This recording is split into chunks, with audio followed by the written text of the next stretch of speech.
There we are. Hello. Hello. How is everyone? I'm good. You good? I'm all right, actually. I'm not going to lie. I'm very, very tired. I had a very long day today. So today, without boring you guys, I was on a course today. I've been on a course yesterday, but it was all day. And by all day, I mean 9 till 5. Yeah. Which doesn't sound, which is a normal working day. But when it's a whole day of actually taking information, complex information. I think when it's studying, 9 to 5 is quite long. I feel. So I'm a bit. Do you know what I mean? But anyway, I'm glad to be finished. I'm glad to be doing the live with you guys. So how is everybody doing? How is everybody feeling? We've got our usual coffees, as we normally do. Yeah, I'm glad it's Friday. Oh, God, I'm so glad it's Friday as well. So how has the week been, my friends? Have you had a good with Sam? Hello. Hey, Sam. How are you? I haven't been studying as much as I should. So this weekend, I really do want to crack on with some studying. Study weekend, it looks like. Yeah, I think I want to sort of crack on. I feel like I get distracted very easily, so I have plans to sort of. I think oh yeah, today I'm going to do X, Y, and Z, and then actually get distracted and don't complete X, Y, and Z. And I really want to sort of knuckle down and complete what I say I'm going to complete. Sam, glad you're okay. Glad you're all well. What have you been up to? Have you been doing anything exciting? Any news to share?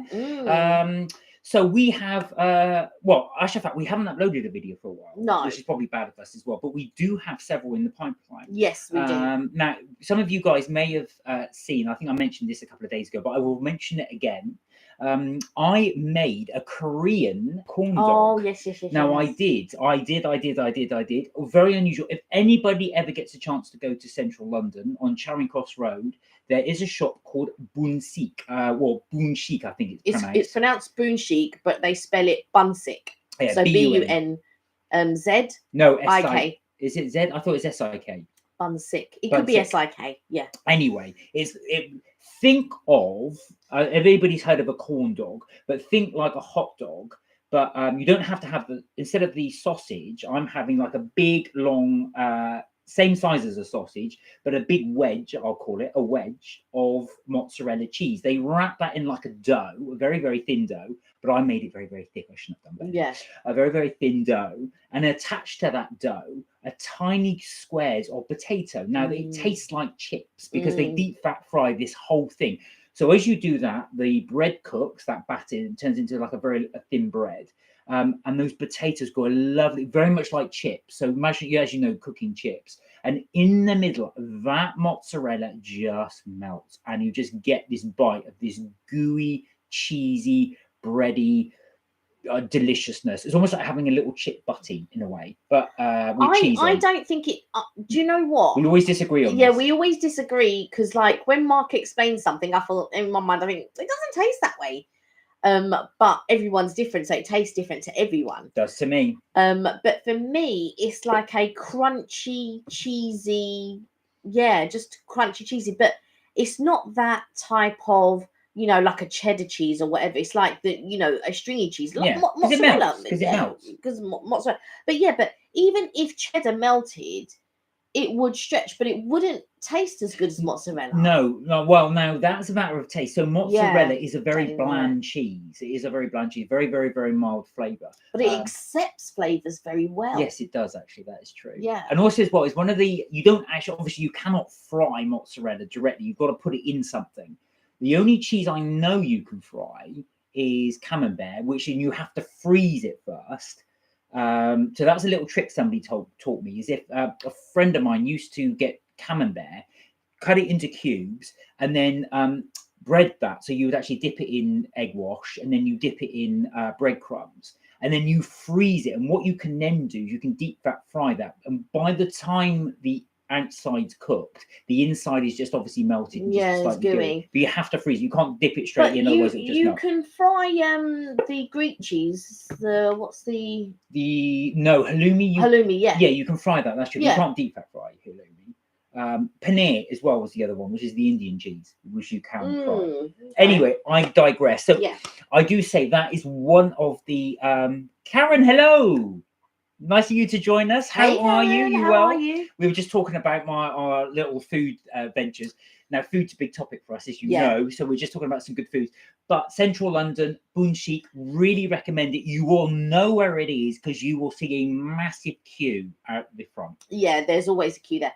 The thing is, we go to a lot of, or we do try a lot of food places, and inevitably I'm always trying to edit something, and I've almost finished one video, but because I get caught up, you know, doing study and doing searches that I need to do and all of that type of stuff, and then I'll go downstairs and I'll cook lunch.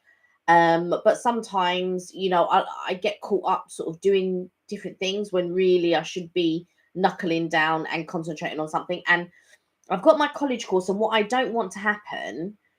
So tomorrow, I think I'm going to switch things up, and I'm actually going to sit down and try and concentrate on my college course, because the thing is, I don't want to do like I did the last time when I was doing my assessment. I thought I had done it because it said so it was unit 1, and they'd done part 1, and then I thought I've 70% completed it, and then I didn't see section 2, 3, 4, and 5, and I hadn't even finished 1, and I was just like, oh my god, there's 5 sections in this unit. Oh, so easily done, so easily done. Yeah, so so I then had to buckle down for the next 3 or 4 days trying to complete this assessment. So I didn't want to do that, but like I said last week, I passed the assessment, so I was really pleased about that. And the assessor was really pleased with my work. And but unfortunately, at this level, it's either pass or fail. So there's no, because what I wanted was, which is what I said on Tuesday, I wanted to know, was there a percentage, or was there sort of like pass, merit, or fail, or, you know, any of those types of things, distinction or whatever. And she said, no, at this level it's passed, but in her opinion she would have given me a distinction. So That's I was really really good. pleased. Oh, Karen said those ears look stunning tonight, Kelly. Oh, thank you. There's a little bit of a story here, actually, Karen, about these. These are special ones, aren't they? Yeah, these are the 50th anniversary. So I've got 2 50th anniversaries. There is another. They've done several. And to be quite honest, I'd like to get a couple more. But they've done several, and these ones are Loungefly ones, so they are different. So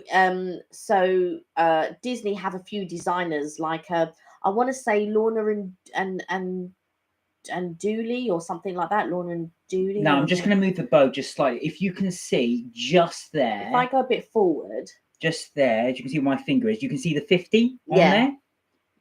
Keep up the good work, Kelly, says Karen with a little face. Can you see that? Yes, you've got the 50 there. So now there is, apparently for the 50th, they've chosen a special colour, haven't they?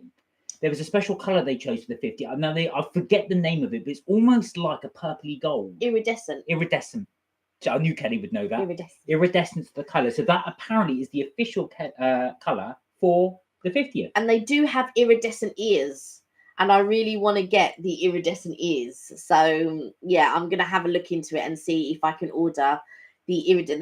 There are several ears. There's about 5 or 6 ears altogether that have just literally come out, and I'm just like, oh my god, they are so cool. I want to get this one, this one, this one, and this one. And then there are some that have come out in the States that haven't reached here yet. Now the thing is because of oh, hello Richard, how are you? Hey Richard. Because of shipping or something, like there's a problem with shipping, I can't order them straight from the States. So No. I have to order them via the British store. I can't order them from the States and have them sent here. They used to do it, but since Brexit, so halfway through, I think it was partway through 2020, they were no longer able because of something to do with shipping taxes or something like that. Now, Richard spotted new background. So we are, Richard. So we are actually in the bedroom at the moment. We've been doing this for a couple of weeks. Actually, we just tried something different. So something a little different from rather than seeing that hatch behind us each and every time. But I've been checking out your videos. Very, very good. I love your Lego one as well. I actually left a comment on your video, the one where you had the Lego feature. and then you had almost like the glass Lego bricks which lit up from underneath. I thought that was so cool. So I left a little comment on there. Karen said, "Are the ears very expensive?" It depends. I think the 50 celebrations are just purely because obviously they become collector's items. Don't they all ears become collector's items. Well, but actually, Richard, I was saying, what's the price of the Mickey ears? So they normally range between 24, but there are a pair on there that are like £600. £600 what for a pair of ears? Yeah, for a pair of ears. What are they, diamantes? In fact, there might be one that might be even more expensive. Give me a sec. So if somebody were to want to buy those ones, how much would they cost? I don't know if you can get these ones on the British one now. Oh. So right. I'm going to give me a second. Kelly's going to do a little bit of researching. I'll take over while Kelly's doing researching. Give me 1 second. But look at that bag. Isn't that bag fantastic? They can't see it. Yeah, but I'm going to show. Let me call up the thing. Kelly's saying, "Look at that, that's amazing. Can you guys see that? We can't see." I'm not saying you do. I know. Okay. But yeah, so Richard, not expensive than the things I buy, says Richard. Oh, well, I don't blame you, actually, Richard. Treat yourself. And I actually thought, I did say, like I said, you've got some really good setups, actually, at your place. I did spot your Lego sets as well, which look fantastic. They must have taken you hours and hours to create. So very good. Oh, go on. So, okay, so these two. Let's see, a £600 pair of ears. Kelly does not have these, by the way. No, I don't. Not the US. Yeah, you get it in the US. Do you want to show the price just to confirm? Yeah, it's there, £600. Oh yeah, there you go. You can see it. Yeah. And what are they? Are they diamantes or are they? Why are they so expensive? I don't know why they are so expensive. They are make a luxe addition to your style with these Minnie Mouse ears headbands at £600. Now I could just see, if you look closely on them, you can see it looks like little squares. Not obviously they're not diamonds, but they look like they're rhinestones, hand stitched gold faceted rhinestones. There we go. Over gold caviar sequins on stuffed ears, black velvet stuffed bow and headband, gold lurex thread embroidery along the side of the headband, one size, includes a dust bag packed with decorative 50th commemorative box, created for Walt Disney World and Shop Disney, part of Walt Disney World 50th anniversary Luxe logo collection. So that is part of the logo collection. So Karen said they must have some real gold on them, and I think they do, Karen. Yeah. I think they have some of the gold trim on them. Now obviously that's extreme, that's right at the very top of the end, so that's highest common denominator in terms of the actual costings. Yes, gold says gold. Right, okay, so there's these ones which are also expensive. So as you can see, I'll move out the way. Let's see if I can get that's out. Yeah, there we go. £180. Now we are showing you the twins. So about the average price is about 20 to 35. It's let me just go back and I will confirm that, because I think it's slightly more. Was it slightly more? Yeah, I think it's normally £24. Oh, there you go. Well, that is between 20 and 35. Most of them are. No, these are the kids. Yeah. So some of the children's ones, if you are interested in getting them for children, they do range from £7. So you can get the smaller ones for £7. Yeah, but those are the ones that will be in the sale. So they're only £7 when they're in the sale for the children's. So let me, so then normally there is one pair here for 20, but it's only one. It's the Pride one, I think, because it's got a rainbow on it, so I believe it would be, there you go. Do you want to show that one? Yeah, this one's quite cool. There we go. It's okay. It's zoomed in. So, yeah.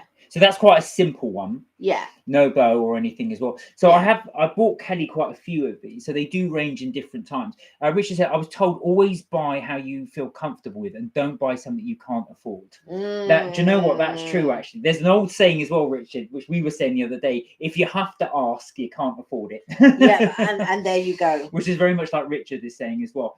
That's why I try and avoid restaurants where they don't have the prices on the menu. If they haven't got the prices on the menu, I'm thinking, I just can't afford this. I think this is the new Up is. The Up? Is that Up? I don't know who that guy is. I don't think no, Turning Red is. I don't know. We have to show you. Oh, yeah. That's the cat that goes big. Yeah. Okay. So I'm going to show you. These are. There you go. And that's there's a cartoon out at the moment with a girl who turns into a cat.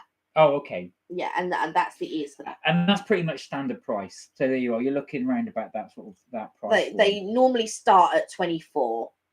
And yeah, as you can see, goes up to £600. Now, one of the things that are is though they can become collector's items, so they do discontinue at set times as well. Badges. Some of those you can't get anymore. Now they do go for high prices on eBay. Richard said, "I want to buy the new Star Wars lightsaber, but so costly." Yeah, the lightsabers. Yeah, especially if you want to make your own one as well. So this is the iridescent one that I was talking about, that Mark was talking about as well. That's the official color. And these are the ears that I would love to get. I'm gonna get. Yeah, there's a couple that I'm gonna get. If you behave, maybe one day. Well, one day when it's discontinued, you mean? Well, we shall see. We might treat Madame. Shall I treat Madame? I'll tell you what. If you get a yes in the comments, I'll get them for you. We'll see. Yeah. So Richard, with the lightsaber, funny enough, we did have a look at that. Yes, says Karen. There you are. So I've got to get it now. Thank you, Karen. So I've got to get them now, Karen. I'm obliged. That's legally binding. Sam said yes too. There you are. So there you go. So that means I get two, right? You get that gets two. That's two confirmed. Two headbands. No. There's 2 yeses. Is 2 headbands. No more right? yeses, please. No more. No, that's yes. You can get them. That's you had 2 confirms. Yeah, 2 yeses for 2 headbands. I'm sticking to 2 headbands. That isn't legally binding. So now going back to Richard's point, actually. So with the lightsaber, funny enough, Richard, when we went to Disney Florida, we did have a look at those. Now some of them were going for $300. Yes, says Sam again. That doesn't mean 3. Yeah, so the lightsabers, but they do look good. I mean, they do light up, and they do make the noise. Yeah. You make that big burn. Oh, we're stuck. I want to see them on you soon, says Karen. Oh, well, as soon as they deliver them, I'll be like, yes, I got them. Actually, funny enough, when I have ordered ears for you before, I think the delivery price is quite high. It's about £3.95, £4. It's quite expensive. Yeah, but if you order over a certain amount, as with most things, so normally it would be 2 headbands. You would get free delivery. Yeah, that's true. I think it's about £50. So, free delivery. Yes. Well, we'll see. I think. Do you know what? That's the other thing as well. I think they deliberately charge £24 for them, because if you get 2, it comes under £50. No, because they still charge that in the parks. No, that's true. Yeah, it's not because it's online that they've decided to charge. You normally with most companies, ones that I've ordered from, you have to order. Karen said, "Get ordering now." I'm surprised she isn't. Quick! Order them quickly. I've seen a few on there. So if Mark gets 2 and I buy 2, that would be good. And then I can get like 4. A good few. This has gone from 1 to 4. No, if you get 2 and I get 2, then that will be a nice build to my collection for when I do my own video with regards to, of course, yes. And if I get all these ones, I can do my own video. I should learn to keep my big mouth shut, really, shouldn't I? Well, the thing is, I feel like with I love the ears, as you know. Yeah. And I only intended on getting 1 set of ears when I first started going to Disney anyway. Well, all the years prior, I've never ever bought ears. And then we went and I saw everyone wearing ears. Not that I didn't see anyone wearing ears before when I had previously been, but I thought, do you know what? This time I fancy actually getting a set of ears for myself. So we went and I've got a set of ears. And then every year I've bought a set of ears. And sometimes I've bought ears for other people when I've been there. But when you think about it now that I've gone more to Disney and I've experienced Disney in a different way, you realize that these things do become collector's items, and you realize they do. That the one that I really should have gotten was the Cheshire Cat one, and I never ever did. Oh yeah. Now you can't get it anymore. Now you can't get it anymore. Do you know what I mean? And there's always eBay. Richard said, my mum got me a Lego set for £2, valued at £30. Wow. I bought it today to see if it's all there. So, actually, that's a very good point that Richard said. Oh, hello, Charlie. How are you? Hey, Charlie, I've been watching your videos. Did you see I left quite a few comments on your videos as well? Loved your Leeds ones. I checked out your Carvery one from the Leeds. and also as well the Leeds Rhinos and the stadium you went. I think you went to see the Wanted, didn't you? Wow. So checked out those. Yeah, because I remember him saying you went to see Yeah, Wanted. Yeah, that's right. So I saw that bit as well. So is there something that you guys like to collect? Is there something you just bought one point and then you've just started collecting them? Now I know Richard, because you're quite a big a Lego collector as well, and it's true actually how these things do appreciate in value. I was absolutely shocked. So I keep mentioning it, but I've got to say I was actually shocked with that pin badge. So Kelly bought a pin badge, what, $10? That yeah, one? $10, $15. $10, $15. It's now worth £100 on eBay, just purely because they don't do the pumpkin thing anymore. But I've got a few that they've discontinued. That would be because when we went in, I think 2017 and maybe 2018 or something like that. I had bought a few pins, which they now don't do anymore, all moving type ones and all of that. And so now when I see them, I think, my goodness, I'll just buy two, because you never know. I mean, 2017 is not that long ago. Yeah, so Karen said you're definitely a statement for you, Kelly, and your trademark. And it is becoming, so Kelly was always wearing those. Yeah, and actually, fact, Richard. So going back to what Richard was saying, we were thinking of you actually when we went to go to the Friends Lego set. So this is Central Park, the actual cafe, and they had that in Lego, and I'd never seen that before. But when we went to Harry Potter World in Watford, again they had all the sets there in Lego. So in there, very expensive, but it's which Lego is. I think if you've got the room and you like to collect. Like, I like to collect certain things. I like to collect my pin badges, and the pin badges was just on a whim, and I went. And then when we went to the Watford one, I think I must have picked up like so many. It was like about £60 worth probably of badges. But at that point, I didn't even buy two. I think I just bought one of each. Right. But then when we went to platform 9 3/4, they were the pin badges were £5 and £7. So I was then able to buy two of each. So for anyone not aware, so platform 9 3/4 is the Harry Potter shop in King's Cross. Now that is it's called platform 9 3/4, and it is next to platform 9. You'll see it on one of our videos. We've actually done a video there if you want to have a look. We should go back there actually. Yeah. Sam said I like to collect all the Harry Potter stuff. Yeah, I mean, I really like to get a few things. No, I will go and get your little purchase, the ones. Oh no, that's downstairs. No, I won't bother that. Yeah. So we've shown that one, but we have done that one actually. Yeah. So we've got a couple of comments. So just quickly. So Rich has said I collect a lot of things: London Underground bits, annuals, special edition Hot Wheels cars, all boxed. I also have HV retro consoles and games. Oh, really? Ashraf, have you been to the Transport Museum in Covent Garden? Yeah, that's what he commented. Oh, of course, you were. Yeah, I thought you had. Funny enough, when I went into the Transport Museum, we got quite a few things, didn't we? And I got the transport thing, Westminster toilets bits, which I stuck on our toilet door. But we only went into the gift shop, didn't we? We didn't actually go into the. No, we didn't go into it. We didn't go into it. But I just wanted to show you, if you're talking about Hot Wheels. Oh yes, you've got the Harry Potter. Hang on, if you can see. So Kelly went out and got although these aren't Hot Wheels, are they? Yeah, I think they are. Oh, they are Hot Wheels. Yeah, they are Hot Wheels. That's the Harry. So that's the Harry Potter. That's the. Is it the? They call the Ford Anglia. That's the Ford Anglia. That was it. And then the night bus. Charlie said, "How did you like my Scunthorpe Town career mode on FIFA 2020? I loved it. Did you see my comment on it? The one I saw, you were about 8-0 up when I was watching it. Really, really good. Have you got them into the Premier League and have you got them into Europe on FIFA?" Richard said, "Platform 9 3/4 is actual platform 4. I saw them film at the time." Oh, that's interesting. You met Harry Potter's mum and had a nice chat. Oh, really? Oh, that's amazing. So they actually shot Daniel Radcliffe's mum.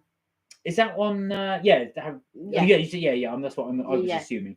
Was that actually shot on platform 4? Because the shop actually now this is where the misnomer is, I suppose, in King's Cross. Because when I said the shop is next to platform 9, King's Cross station, for those of you who've never seen it, is huge. It's massive. So there are several platform 9s, depending on which part of the station. It's King's Cross St Pancras, which is a kind of an arm of King's Cross. Yeah. So there are several platform 9s. Charlie said, I'm a Scunthorpe Town career mode. I'm in League 2 at the moment. I'm going to get into League 1. All right, so you're progressing that way. I did the video I saw, the one I left a comment on. I think, like you say, you're about 7 or 8 new up. And do you know what I understood of that conversation? Wah, wah, wah, wah, wah, yeah, all right, wah, all right. wah. This is football chat. Let him do it. Richard said, oh, Karen says she loves those little cars. Oh, thank you. Richard said yes, and I even know where they stood, which helps. All right, that would make. Do you know what, Richard? I don't know if you've done a video on it, but that would make a brilliant video. Yeah, because you do a lot of walking and sort of showing of certain things. But I don't know if I've seen that on any of your videos where you've actually been to that part to show where Harry Potter was filmed. I'm not sure. That would make a really good video though if you haven't, because you could say, so this is where it was filmed. I was sitting here. Just an idea. Be good if you saw it though. Because he's done a couple of videos where certain parts of Harry Potter was filmed. Yeah. But I don't think I've seen you do it from the platform, I think. I don't think. There was a place that you went, and I'm just trying to think where it was.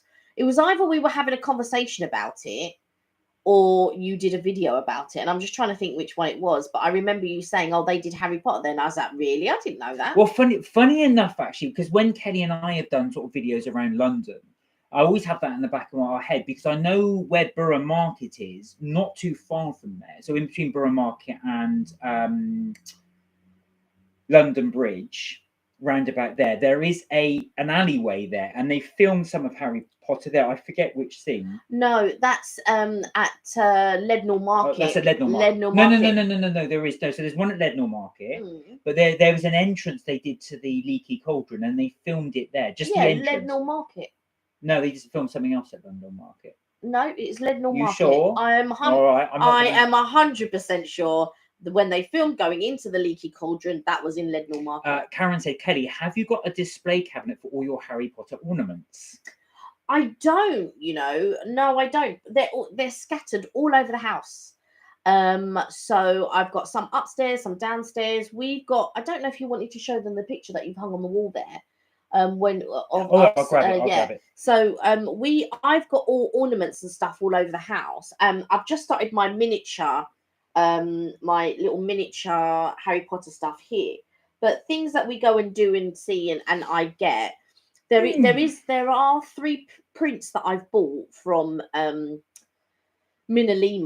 Minnie is a shop in Soho that did all the concept art for the films, and I bought 3 pictures with gold gilding and signed, and that's in the back bedroom at the moment. I can grab it if anybody's interested, but they are nice. I'm waiting to get frames to put them in.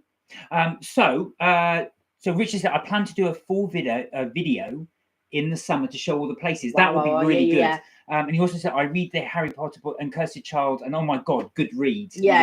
I went to see it. I went to see it before I read it. Oh yeah, the play, didn't you? You saw the play first, because it's in script form. Yeah. And I can read scripts. That's not a problem. But I often think when it's obviously easier when you're reading a script when you know what your part is and you're acting with somebody else. So it's very easy for me to read a script. And I hadn't read a script in ages. And so when I was reading it, I was trying to get in my mind, oh yeah, what part would I play? What part would I be? Because in your mind, when you read a script, because I've only ever read scripts when I've been performing in something, or studying something. So when I was at City Lit, I did a performing. It was an acting course, and obviously you do scenes, and then you go and buy the script, or somebody prints you out a script and you read it, and blah blah blah. And so that's what. So to read it, I felt to read the Cursed Child, I felt it was a little bit. I struggled a little bit. That was all I was trying to say. Well, yeah, no, that's the thing. So for anybody not familiar, the Cursed Child is the play which was done, and it's set obviously with Harry Potter in the future. I won't ruin any of the scripts in case anyone wants to go see it, but it is a play. Yes. So not actually written in book form. Yes, not written in book form. Richard said my niece is reading it as well, and she's 100 pages in, and she's Slytherin. So you are. Oh, I am Gryffindor. Gryffindor, obviously. It was funny actually. When we went into platform 9 3/4. We walked in. The first question Kelly gets asked is, "What house and you said Gryffindor, and you went, oh God. Right, now, I've got my little picture frame here. Now, I will reveal it in a second. So, Kelly and I went to Harry Potter World, and we went to in Watford, so that's North London. Warner Brothers Studio Warner Tour. Brothers Studio Tour.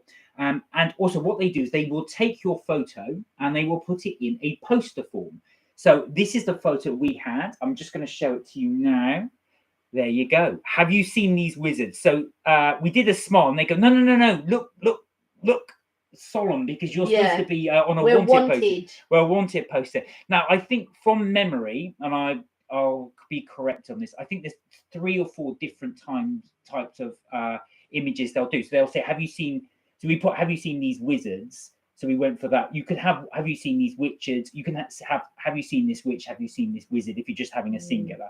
So that's what we did. As you can see there, you don't have to get it in this size. You can get it in a smaller size. I think we also got it in a tiny little picture frame as well, didn't we? Yeah, so basically, originally what I wanted, this did upset me a little bit.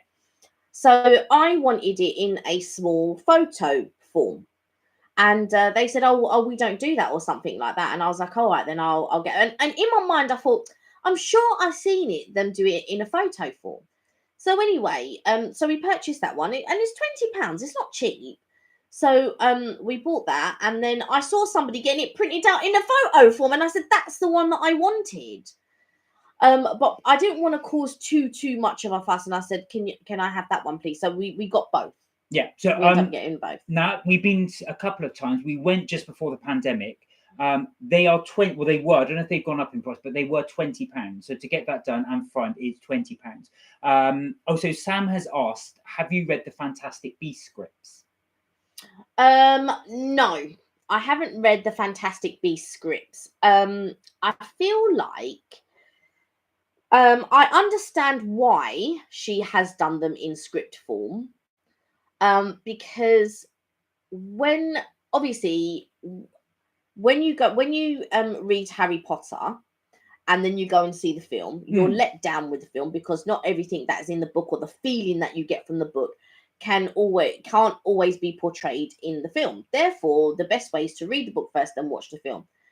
Some people watch the film and then they don't read the book, which is fair enough, because then you only have the film to go on. But what she's done, and I totally understand it, is she didn't. Well, I assume, right? So this is just my opinion, or my assumption is, she didn't want to have that thing. I think she wanted probably everyone to enjoy it all together, if that makes sense, rather than a lot of people who would stay true to the book and go, oh yeah, the film wasn't as good as the book and blah blah blah. The casting, I have to say, Eddie Redmayne is perfect as Newt Scamander.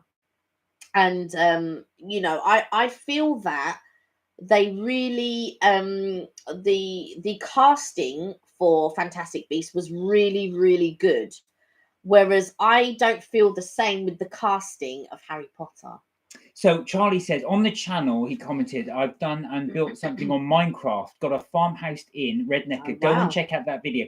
Now, Charlie, I have seen one of your Minecraft videos, because you did Minecraft in 2 parts. So I did watch that. I didn't leave a comment, but I will go back and leave a comment. I thought it was really good, because you created quite a massive world there. But the one that I did see, you did Minecraft in 2 parts, part 1, part 2. Richard said, my younger nephew says I'm not into Harry Potter houses, and I'm I'll sort them out. So with your because I've noticed as well, actually, but with your Lego, you had a few Harry Potter ones as well. Some of your Lego sets. So I did notice that actually in one of your videos. Karen said that's brilliant for our poster. Actually, I'll go and get another photo I did actually. That I took. Yeah. I will go and get that one in a second. You won't find it because it's in the bookshelf, and I folded it and put it in waiting to get a frame. Oh, okay. Yeah. I won't find it then. I'll just explain it in a bit. So, and then Richard said the 3rd book, West Ham United poster mentioned in Hogwarts. Is that right? Now, I know, because West Ham colours obviously claret and blue. And I'm sure I have seen, was it the Quibbler has a claret and blue scarf? Or am I making that up? West Ham colours obviously are claret and blue. But I didn't realise they make reference to a West Ham United poster. They do make reference to a poster. So basically, when they get to Hogwarts, and the boys are there's a boys' dormitory, and I'm just trying to remember who shares the dormitory, because you've got, I think it's Seamus, Neville, Harry, and Ron. I can't remember how many. Is there 6 in a room or 4 in a room? But I'm sure it's Seamus. He has a poster, and because I'm not into football, I do know it's a football poster, but so I it could be don't that know one. what team it is.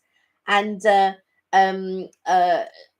Ron pokes the poster, like Harry has seen Ron poke the poster, because they don't move, and he just thinks it's really, really weird that the players don't move on his poster.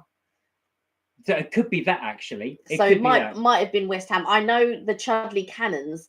That Ron loves the Chudley Cannons, and he has that on his wall, or Harry has it on his wall. But the players move in the poster. Okay, because I've not read any of the Harry Potter so the players move. So in the Wizarding World, all the photos, paintings, posters, they all move. Magazines, newspapers, but obviously in the Muggle world, they don't move, so he finds it very strange. There you go. So that could be the connection then with West Ham. But yes, West Ham United. It might be West Ham, yeah. Richard is a West Ham United fan, because I did see, actual fact, Richard went a bit of a history there. So Richard, West Ham used to play at a place called Upton Park, and then they moved then to the Olympic Stadium. So they're renting out the Olympic Stadium, and Richard did do a video where he went to the old Upton Park place, which is now a big housing estate. But they have kept the centre circle, which Richard was showing in his videos as well. So you get to see the actual football turf. Charlie said, can I check my video out in Leeds, Little Pat Night Arena? No, I did see that one. That's what I was saying, Charlie. I did check that one as well, because you've got, actually, I noticed you've got a video of it during the day and a video of it during the night. So I did check that one as well. I also checked out your one. You went to Leeds Rhinos, the rugby league side as well. You did that from Leeds, and I think you went to McDonald's, if I'm not mistaken, when you were in Leeds. So you had quite a packed out day. I like a McDonald's every now and again. I had McDonald's breakfast with my nephew the other day. Now Kelly and I had a bit of discussion, actually, changing from McDonald's to Burger King. Now I think it's the only one in the UK, but I might be wrong. You don't think it is? There was, in the paper I was reading, Burger King have opened a restaurant in Leicester Square, London, central London. Now, you might not think, well, that's not unusual. They're everywhere. But apparently, you're going to Google it now, I read it is the only total vegan Burger King in the whole of the UK. So you're going to Google that just to see if I'm right. But I'm pretty sure that is it. I think it's the only total vegan Burger King. Now, you might be sitting there thinking, well, why are you telling me this? I'm not going to go. But I just found it interesting. We were thinking about doing a review on it, even though we're not vegan. But there is supposed to be, I don't know if it has opened or is due to open, but in central London, Leicester Square, there's supposed to be a Burger King that's going to go total Are vegan. you sure you just didn't read that it was the first Burger King? Because there's a place called Totally Vegan. Type in which is in Westmoreland Road, S17. Type in vegan Burger King. Total Vegan Restaurant London. No. Type in vegan Burger King. Yeah, yeah, but you already said that there was one there. Well, just to double check, I read that properly. Vegan burger, that's it, top one. Is it right? I'm pretty sure I read that right. A veggie and plant-based burgers. And where is that? So it's not just vegan, because they do veggie burgers there as well. Vegan and plant-based were katsu. Vegan Royale. Anyway, while you're checking that one out. I'm sure it is. That's the one in this. Yeah, Richard said I never knew that. But that, I think it probably just opened. I'm sure it has just opened. This is our terrible research. Richard said, so that's why it was closed. I like my burgers, but all vegan, ouch, me's got to go with burger for lunch. So but it would make sense because that's it, I think. Yeah, Leicester Square. 17 to 21 Leicester Square. Yeah. But what I was disputing was that it wasn't the only vegan restaurant. That's what we didn't know. In London, yeah. So if you guys know elsewhere, correct me if I'm wrong, but I just thought that was a bit strange to, well, not strange, but that was unusual to have that as well. Well, it's unusual to say in the blurb if they're saying that they're the only vegan restaurant in London, because No, that's not what I said. I said it's the only vegan Burger King. That's what I said to you. You said it was the only vegan restaurant.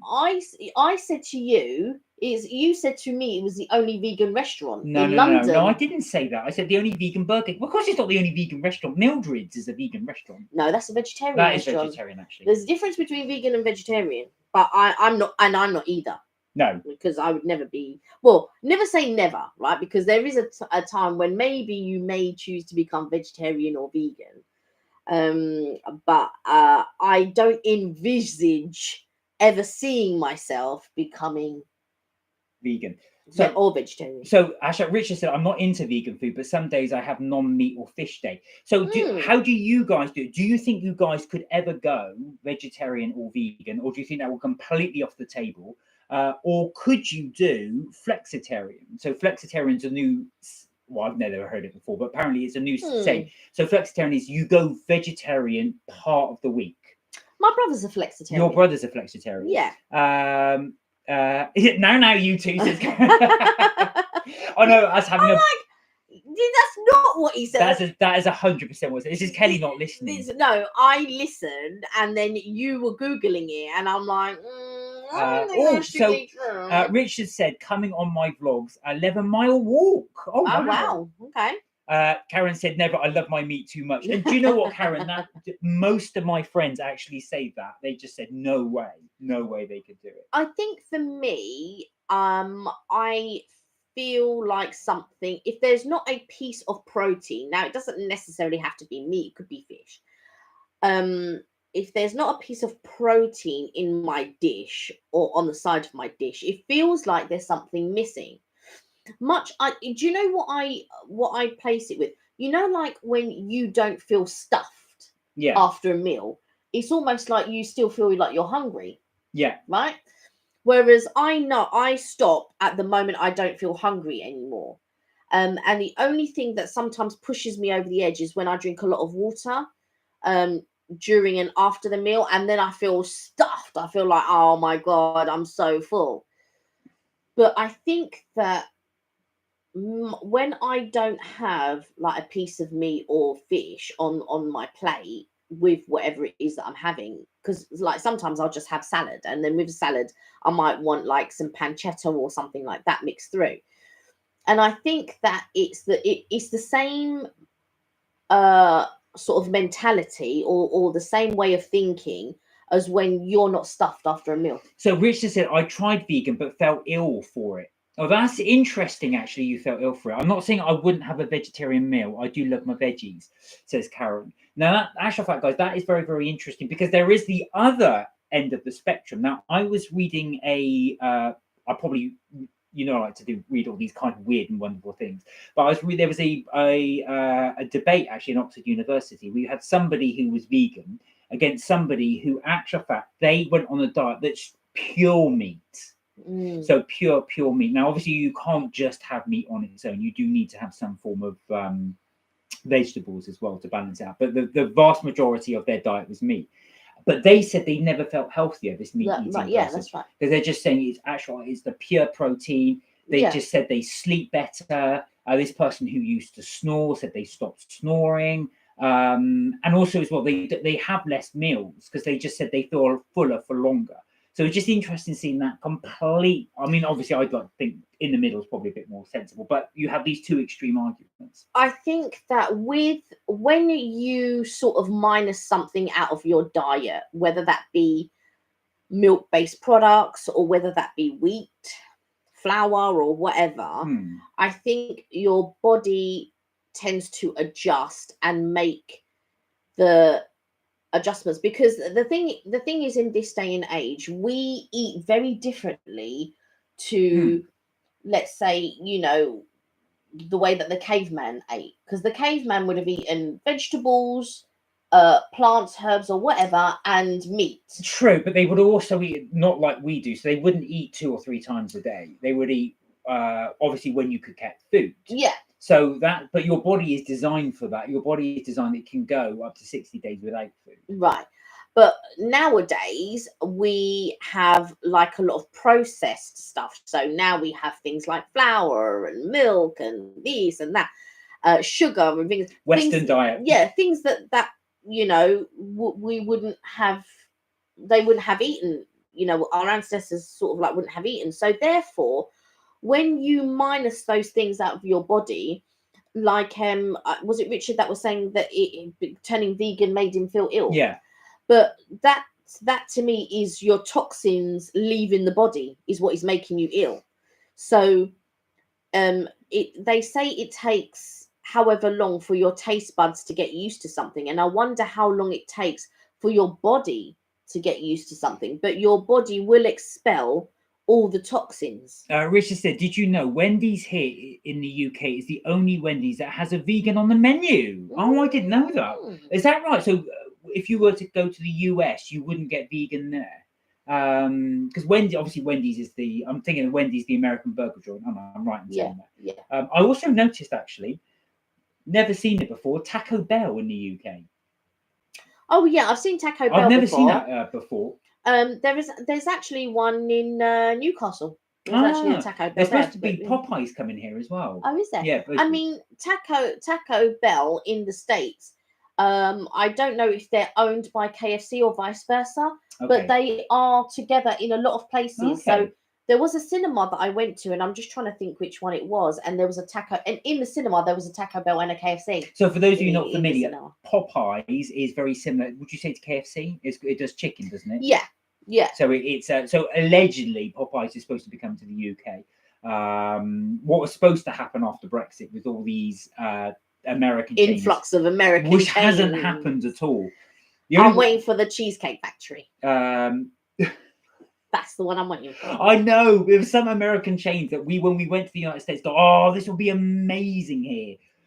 Namely, Cheesecake Factory was one, and Bahama Breeze. I was about to say, which is like a Caribbean infusion, but it's very, very good food. All I can say is, if Cheesecake Factory or Bahama Breeze come to the UK, you have to go and try their dishes.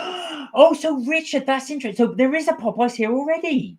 There's a Popeyes in Stratford, London. Do you know what? That doesn't surprise me that there's something in Stratford. But there's always a 2-hour queue, he was saying. Yeah. Richard, thank you. I did read. Oh no, I keep reading things. I did read that it was going to come to the UK, but I hadn't realised it was here already. Do you know what though? I can imagine, because they've got a Westfield there. I can imagine, because there's 2 Westfields, right? There's one in Stratford and there's one in Shepherd's Bush. Yeah. I haven't been to either, but I can so imagine those 2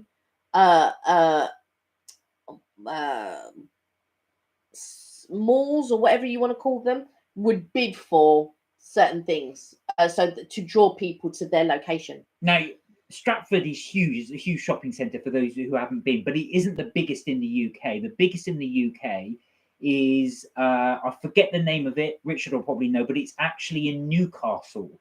And I forgot, there's a massive shopping centre there. And I've been to it many years ago, but so long ago, I can't remember. Oh, I don't know, because I went there, but I didn't go. I don't think I went to their shopping centre. Is it called The View? Somebody will know. But yeah, apparently that's the biggest one. I went into a shopping centre there. I think it's the biggest in Europe. You can Google it. You've got your phone there. My tablet's downstairs. And it's the huge. Oh, no, but it's dead. There's about 3% battery. But yeah, just type in biggest shopping centre in UK. I think it's the biggest one in Europe, but I may be wrong. But I'm sure it's the one in Newcastle. But the one in Stratford's the biggest one in London, but it's not the biggest one in... No, Westfield. Bicester. Hold on a second. You got that right. We typed the right thing in. I've put biggest shopping centre in UK. Oh, I'm wrong. I am wrong. I stand corrected.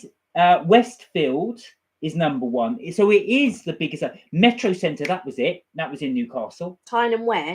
That's the one. I've been to that one. So the Westfield is the largest one. So there's also Trafford Centre. which is number 3, and Westfield Stratford is number 4. Thank you, Richard. He knows his stuff. He said only 400 shops, but in the one in Stratford, in White City, is 800 shops. Wow. 800 shops. I've been to the Trafford Centre before, in Manchester. That was many years ago I went there. I went there, we're talking over 20 years ago that I went to the Trafford Centre one. But I've got to say, I've not been to Westfield London or Westfield Stratford. The Metro Centre was huge, but when I remember it, but I was only about 16 at the time, so it's very, very, very, very long ago. But yeah, I do remember, but I didn't realise. There we are. So Westfield is the UK's largest. So 5th is Bluewater. 6 is Bullring Estate. 7 is... We've been to Bullring. That's in Birmingham. Birmingham. Do you know what? You say that, right? But I do not remember going there. We went there when we went to... I only remember going into the station. Do you know what? I don't remember leaving. Oh, is that it? That's it. So basically, where we... Kelly and I, you might see one of our videos that we did before, but Kelly and I went to the Cadbury's chocolate factory in Bourneville. And that's it. So it's at New Cross. That's that big shopping centre. Oh, right. I didn't realise that was the shopping centre because we only went into the station. Oh, Richard says Stratford is 25 minutes away from him. All right. So I take it you've been quite a few times. Yeah. It is huge. It's very, very impressive. But it's ginormous. It's on 2-3 floors. So it's actually really, really big. And there's lots of really good places to eat around there as well. If anybody does get a chance or wants to go there as well, do recommend having a look around. Not if you don't like crowds, because it is incredibly busy, but well worth the trip. Yeah, I'm just looking. Oh, 39th is Whitgift Centre in Croydon. To 39th. Lakeside is my sister's one, but Lakeside is the only one place with huge arcade place as in amusements. Oh, really? I've not been to Lakeside. Where's Lakeside? It's Essex. Oh, okay. Near Essex, Thurrock. Oh, right. Okay. The Lakeside. They call it Lakeside Thurrock. Right. Okay. Yeah. There's Bluewater's number 5. I've been to Bluewater. So in the top, let's say in the top 10. So 10 being Liverpool 1. In Liverpool, you got Merry Hill in Dudley, Manchester Arndale in Manchester, St James Quarter in Newtown, Edinburgh. Bullring Estate in Birmingham, Bluewater in Greenhithe, Kent, Westfield Stratford City in Stratford, London, Trafford Centre in Greater Manchester, Metro Centre in Gateshead, Tyne and Wear, and then number 1 is Westfield London, Shepherd's Bush. So Richard suggests if you are going there as well, get the 370 bus from Romford, which is cheaper travel. What's that? Is that £1.50, something like that, £2? In actual fact, that is very good advice. I went into work. When was it last? Actually, this week I went into work. So it's the first time I've been in for a while because I'm working from home. And the cost was unbelievable. So for me to get to work and back, now bearing in mind, I'm paying peak time travel because and obviously I'm not getting a travel card because I'm just going in for the one day. You cannot get a travel card before 9:30, so I do get in before 9:30. There and back cost me £20 for the journey, so it was a lot of money, because every time you tap in, tap out, it racks up the cost. So it does make a lot of sense if you can minimise the cost of your journey. Obviously it wouldn't cost me that if I was going in every day because I would just get a travel card. Yeah, it's best. I think if you're traveling more than like 2-3 days, it's best to get a travel card. Yeah, no, totally, because you can get monthly in London or weekly ones. Yeah, you can get daily ones as well, but they are expensive though. Yeah. Oyster Zones, £1.65 bus fare one way, and don't forget this month prices of fines are up.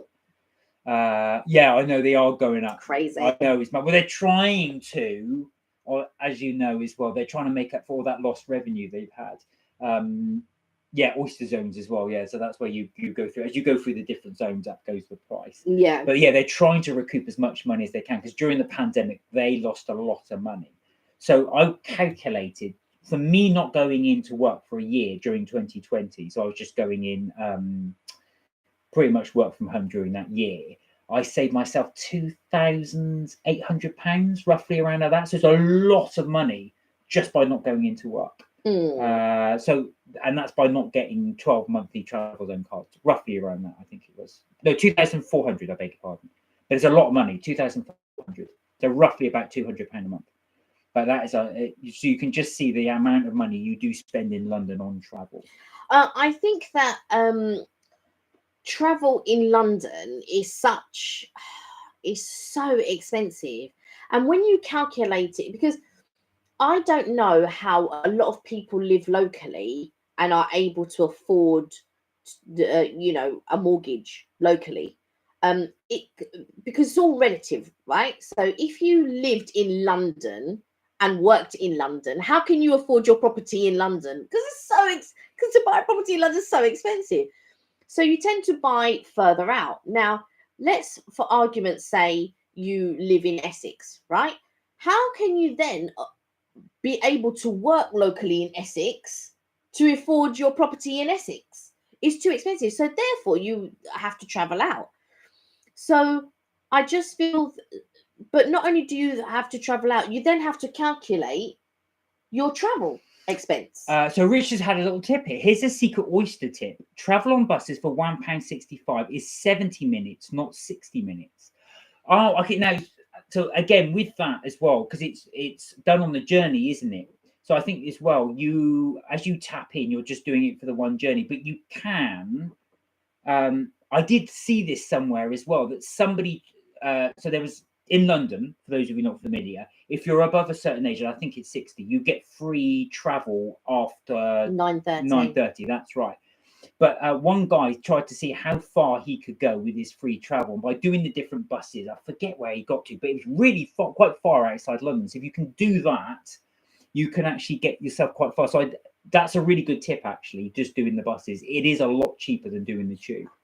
Years and years and years ago, you could travel on a bus for a couple of hours and it would cost you £1.50, right? So you could take a long journey. So then all of a sudden they broke it up into two journeys. So now you're paying £1.50 on one bus and then £1.50 on another bus. This is just an explanation, an example. So yeah, so it's £1.50. Now they do it if you can hop on the other bus within 60 minutes, they don't charge you the £1.50. But I've never sort of got. But I think you have to register your Oyster card. Yeah. In order for that to take effect, I think. I'm not sure. Oh, so Charlie's asked, which video stands out most on my YouTube channel? So Charlie, love your gaming one. So you've got your Minecraft one, which I was saying you've done in 2 parts.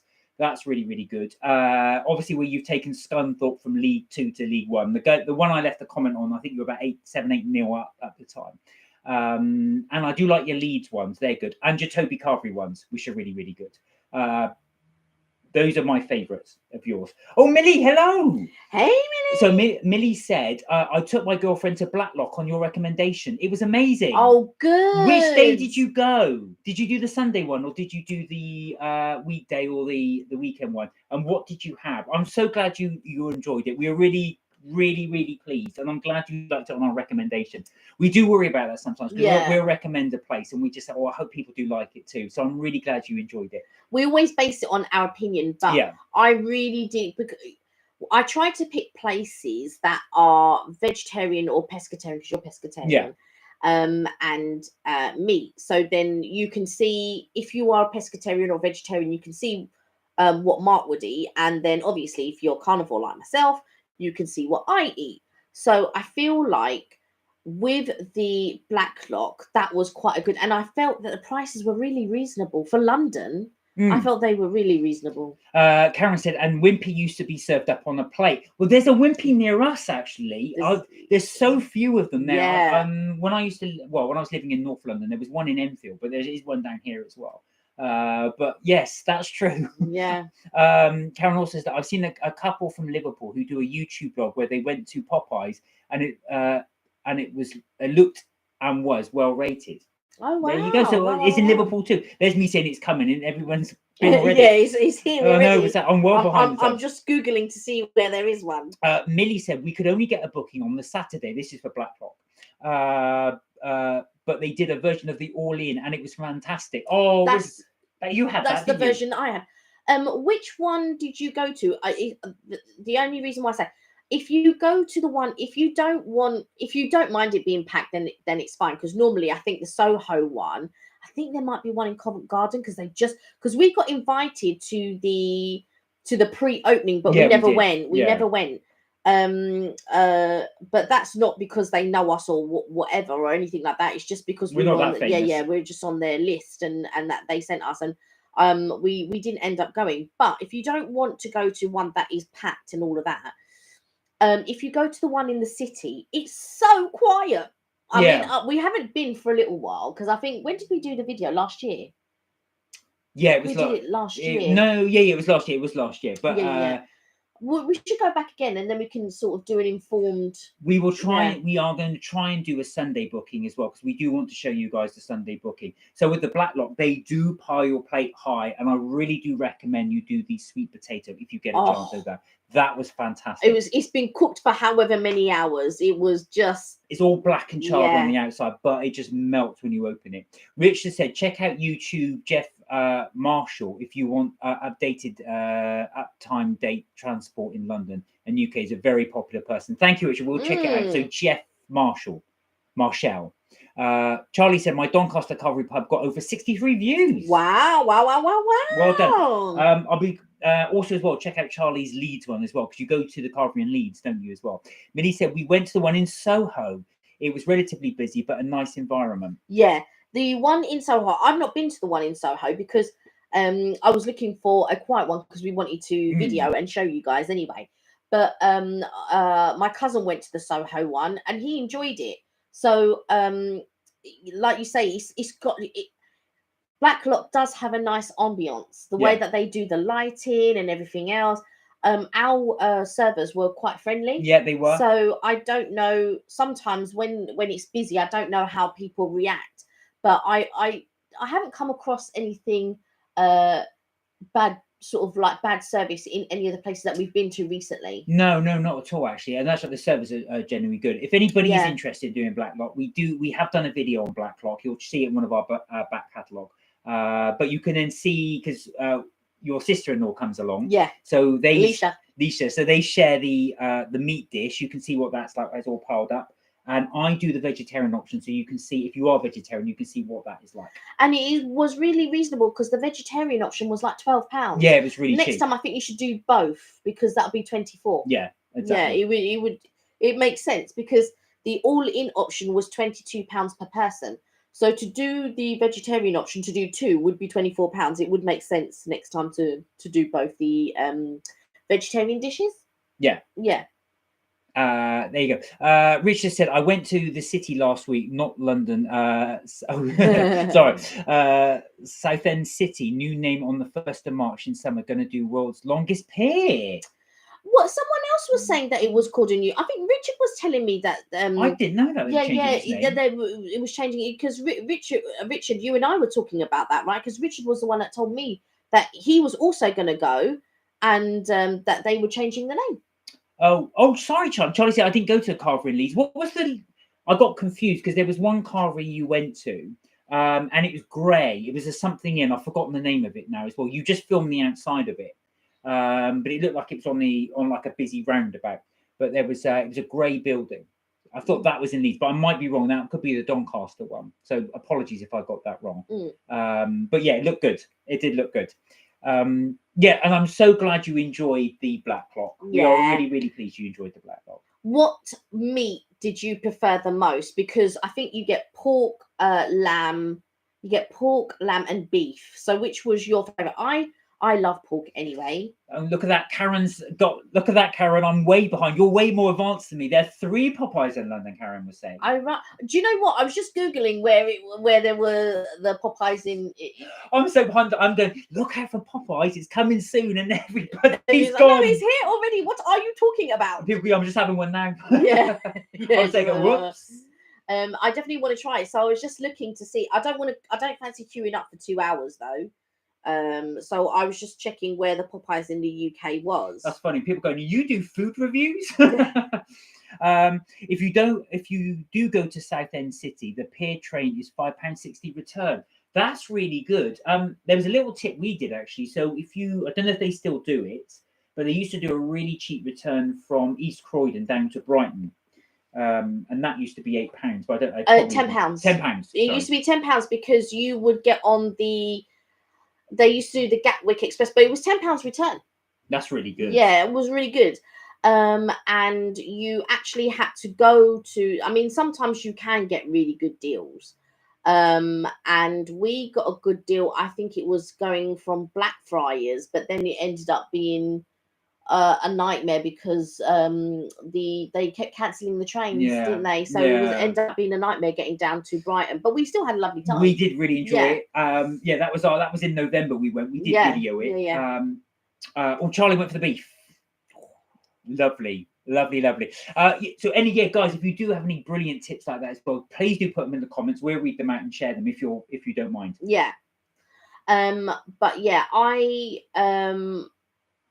definitely want to go to Blacklock again. And I wouldn't mind doing the all in again because I really enjoyed that. But I do want to go on a Sunday. Yes. And try the Sunday roast. Now, with a lot of our videos as well, we did film them during the pandemic. So, of course, what's happened is when we went, obviously there was social distancing.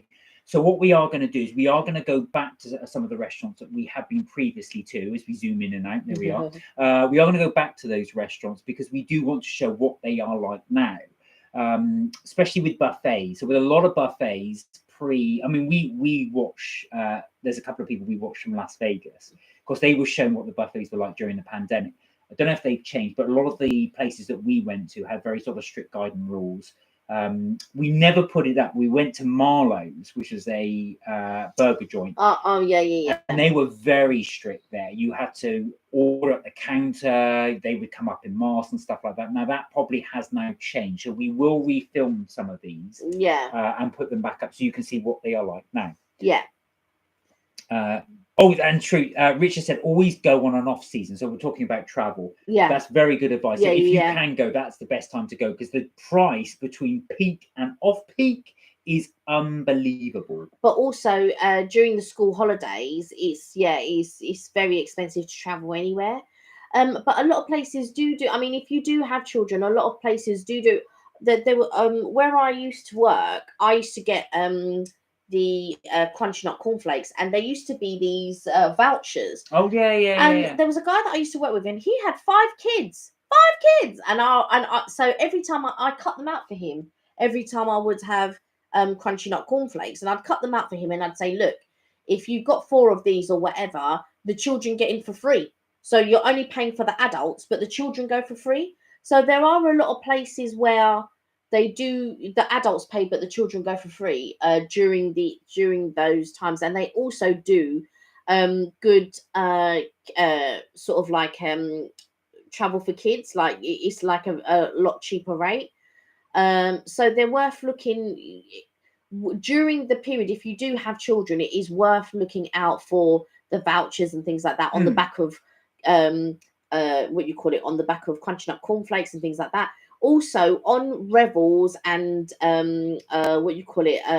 so you get the movie sharing Revels and Maltesers and Galaxies, and they do cinema vouchers. So just cut them out and use them, and you can go for free. Also, if you ever use comparison websites like Compare the Market, you get free whatever it is for a year. So you get free cinema for a year or free food for a year. I mean, not free food for a year, but when you go out to eat, it's like a 2 for 1 and things like that. So they are always, now that we're coming into all our bills being expensive and fuel prices going up and all of that sort of stuff, you need to look for the deals where you can find them. So anything that has something like free cinema or free vouchers for kids, if you do have children and all that, because then at least if your bills are high and all of that, you're not missing out on those certain little excursions that you can go out with your children. But even just for you, like if you just want to go to the cinema or you just want to go out for something to eat, or you just want to get a takeaway or whatever it is, definitely look out for those vouchers. And there are so many reasonably priced restaurants or reasonably priced takeaway food that, do you know what I mean, is not going to break the bank. And that's something we don't really do in this country is couponing. The United States, they're mad on couponing. Oh my God! You can make so many savings on couponing, but we don't tend to do that so much in this country. Charlie asked, which Premiere in video do you like out of my best videos? I've not watched so many of your Premiere. I've got to be honest. I will have a check of those, your Premiere in ones. But I've been mainly watching your carveries and obviously your gaming ones as well. So again, like your Minecraft ones as well, and your FIFA 22 ones, which are very good, by the way. Richard said, I'm going on an Easter themed vlog. Watch out for Easter eggs again on my videos. Well, actually, fact, Richard did a very good one for the Advent calendar, which is good. So he did all the days leading up to Christmas. Oh, hello, we got somebody else on. Is it Luba? Oh, I just answered. You commented on the carvery video, the Toby carvery, and they saw that you had the veggie. So thank you. Apologies if I butchered your name. I'm so sorry. I hope I pronounced that properly. Is it Luba? Is that how you pronounce it? Luba? Let us know if you write it phonetically, and then we'll get the pronunciation as best we can. Or give us a thumbs up if we actually got that right. And they say Spoons World Buffet restaurants are really popular where I live in East Anglia. Spoons. Somebody else was mentioning Spoons. Spoons World Buffet. Somebody else. Oh, yes, perfect pronunciation. Great stuff. Oh, good. We like to make sure we get that. Yeah, we do. Where would you recommend in East Anglia, actually? I've never been to East Anglia. No, I have, but many, many years ago. Is Hunstanton near you? Am I in the right area as well? Or am I thinking Norfolk? No, I've never been. But it's a beautiful part of the world, actually. Wow. Actually, beautiful part of the world. So what recommendations would you have in your area as well? But yeah, I've heard of Spoons, but I don't. Is there one in London? No, somebody. Oh, Ipswich. Ipswich is Are you? Because I know. I've got a friend in Ipswich. She's actually just moved back to Ipswich. I always know that because I had a friend of mine who used to support Ipswich, and they hate Norwich. So I remember that's the rivalry between the two. I have a friend and her sister lives in Norwich. So I've got a friend who lives in Ipswich, and then my friend's sister lives in Norwich. So there you go. I don't know. But very nice parts of the world. I have been to Norwich and I've been to Hunstanton as well. I've not been to anywhere that side of the world, I think. Suffolk. Yeah, that was Suffolk. Yeah. I'm trying to get my geography correct. Yeah, you're good at that. I'm just rubbish at geography. So. Which is that I've been to East Anglia area as soon as the weather gets nice. I will be going. He said, sorry, as soon as the weather gets nice. And that's something we're looking to do as well. Try and travel a bit more, get around the country as well. Rochester, we do love. Richard, as you were saying I as like well. Rochester. I like. I really like Dickens. I'm a real fan of Scrooge, and and they did that thing which was on a few years ago. Was it 2016, 2015, 2016? Called Dickensian. And I absolutely loved it. And what it was I don't know which writer it was, but they got all Dickens novels and they made all the characters intertwined. So you had Dodger and you had Nancy and you had what you call it? Who's the one who's in Bleak House? Mrs. Whatever. Havisham. Yeah, Havisham, that's it. Yeah. And then you had who else was in it? Oh my goodness. But you had all these different characters and I really, really enjoyed it. And then they cancelled it and it was such a shame. So Richard said, I just renewed my membership with Rail Riders, more discounts on heritage railways. Oh, fantastic. Wow. Now, we did the couples one, didn't we, for the rail? Yeah, but I think he's talking about a specific, like no, heritage. I know. Sorry. Bear with me. Sorry. We did a 2 together rail card, so I think you get a third off fares. So as long as we're together and we're going to travel wherever, you get a third off your rail. So very much well worth doing as well, because we pretty much made our money back in the first journey. Yeah. So it is worth doing. So it's the couples rail card. What's it called? 2 together. 2 together. That's it. And it costs £30. Yeah. And when we went, we've used it now. We used it when we went to Bath, and then we used it when we went somewhere. We used it for Brighton. Yeah, we used it for Brighton. you can even use it on a day trip to London and stuff like that. So you can actually get a third off as long as you're traveling together. But that is, that's a really good one. That obviously, you got your senior rail card and 2 together. I think my brother even got the 2 together as well. Then you got the 16s one, then you got 24, and so they do them when you look into them. And if you do work in London regularly and you do use a travel card regularly, you're better off saving up and buying a yearly travel card. I know you can do it through work with your season ticket loan and all of that type of stuff, but sometimes I just think, oh God, going through work and all of that. You could just buy it in one go and you get 2 months free.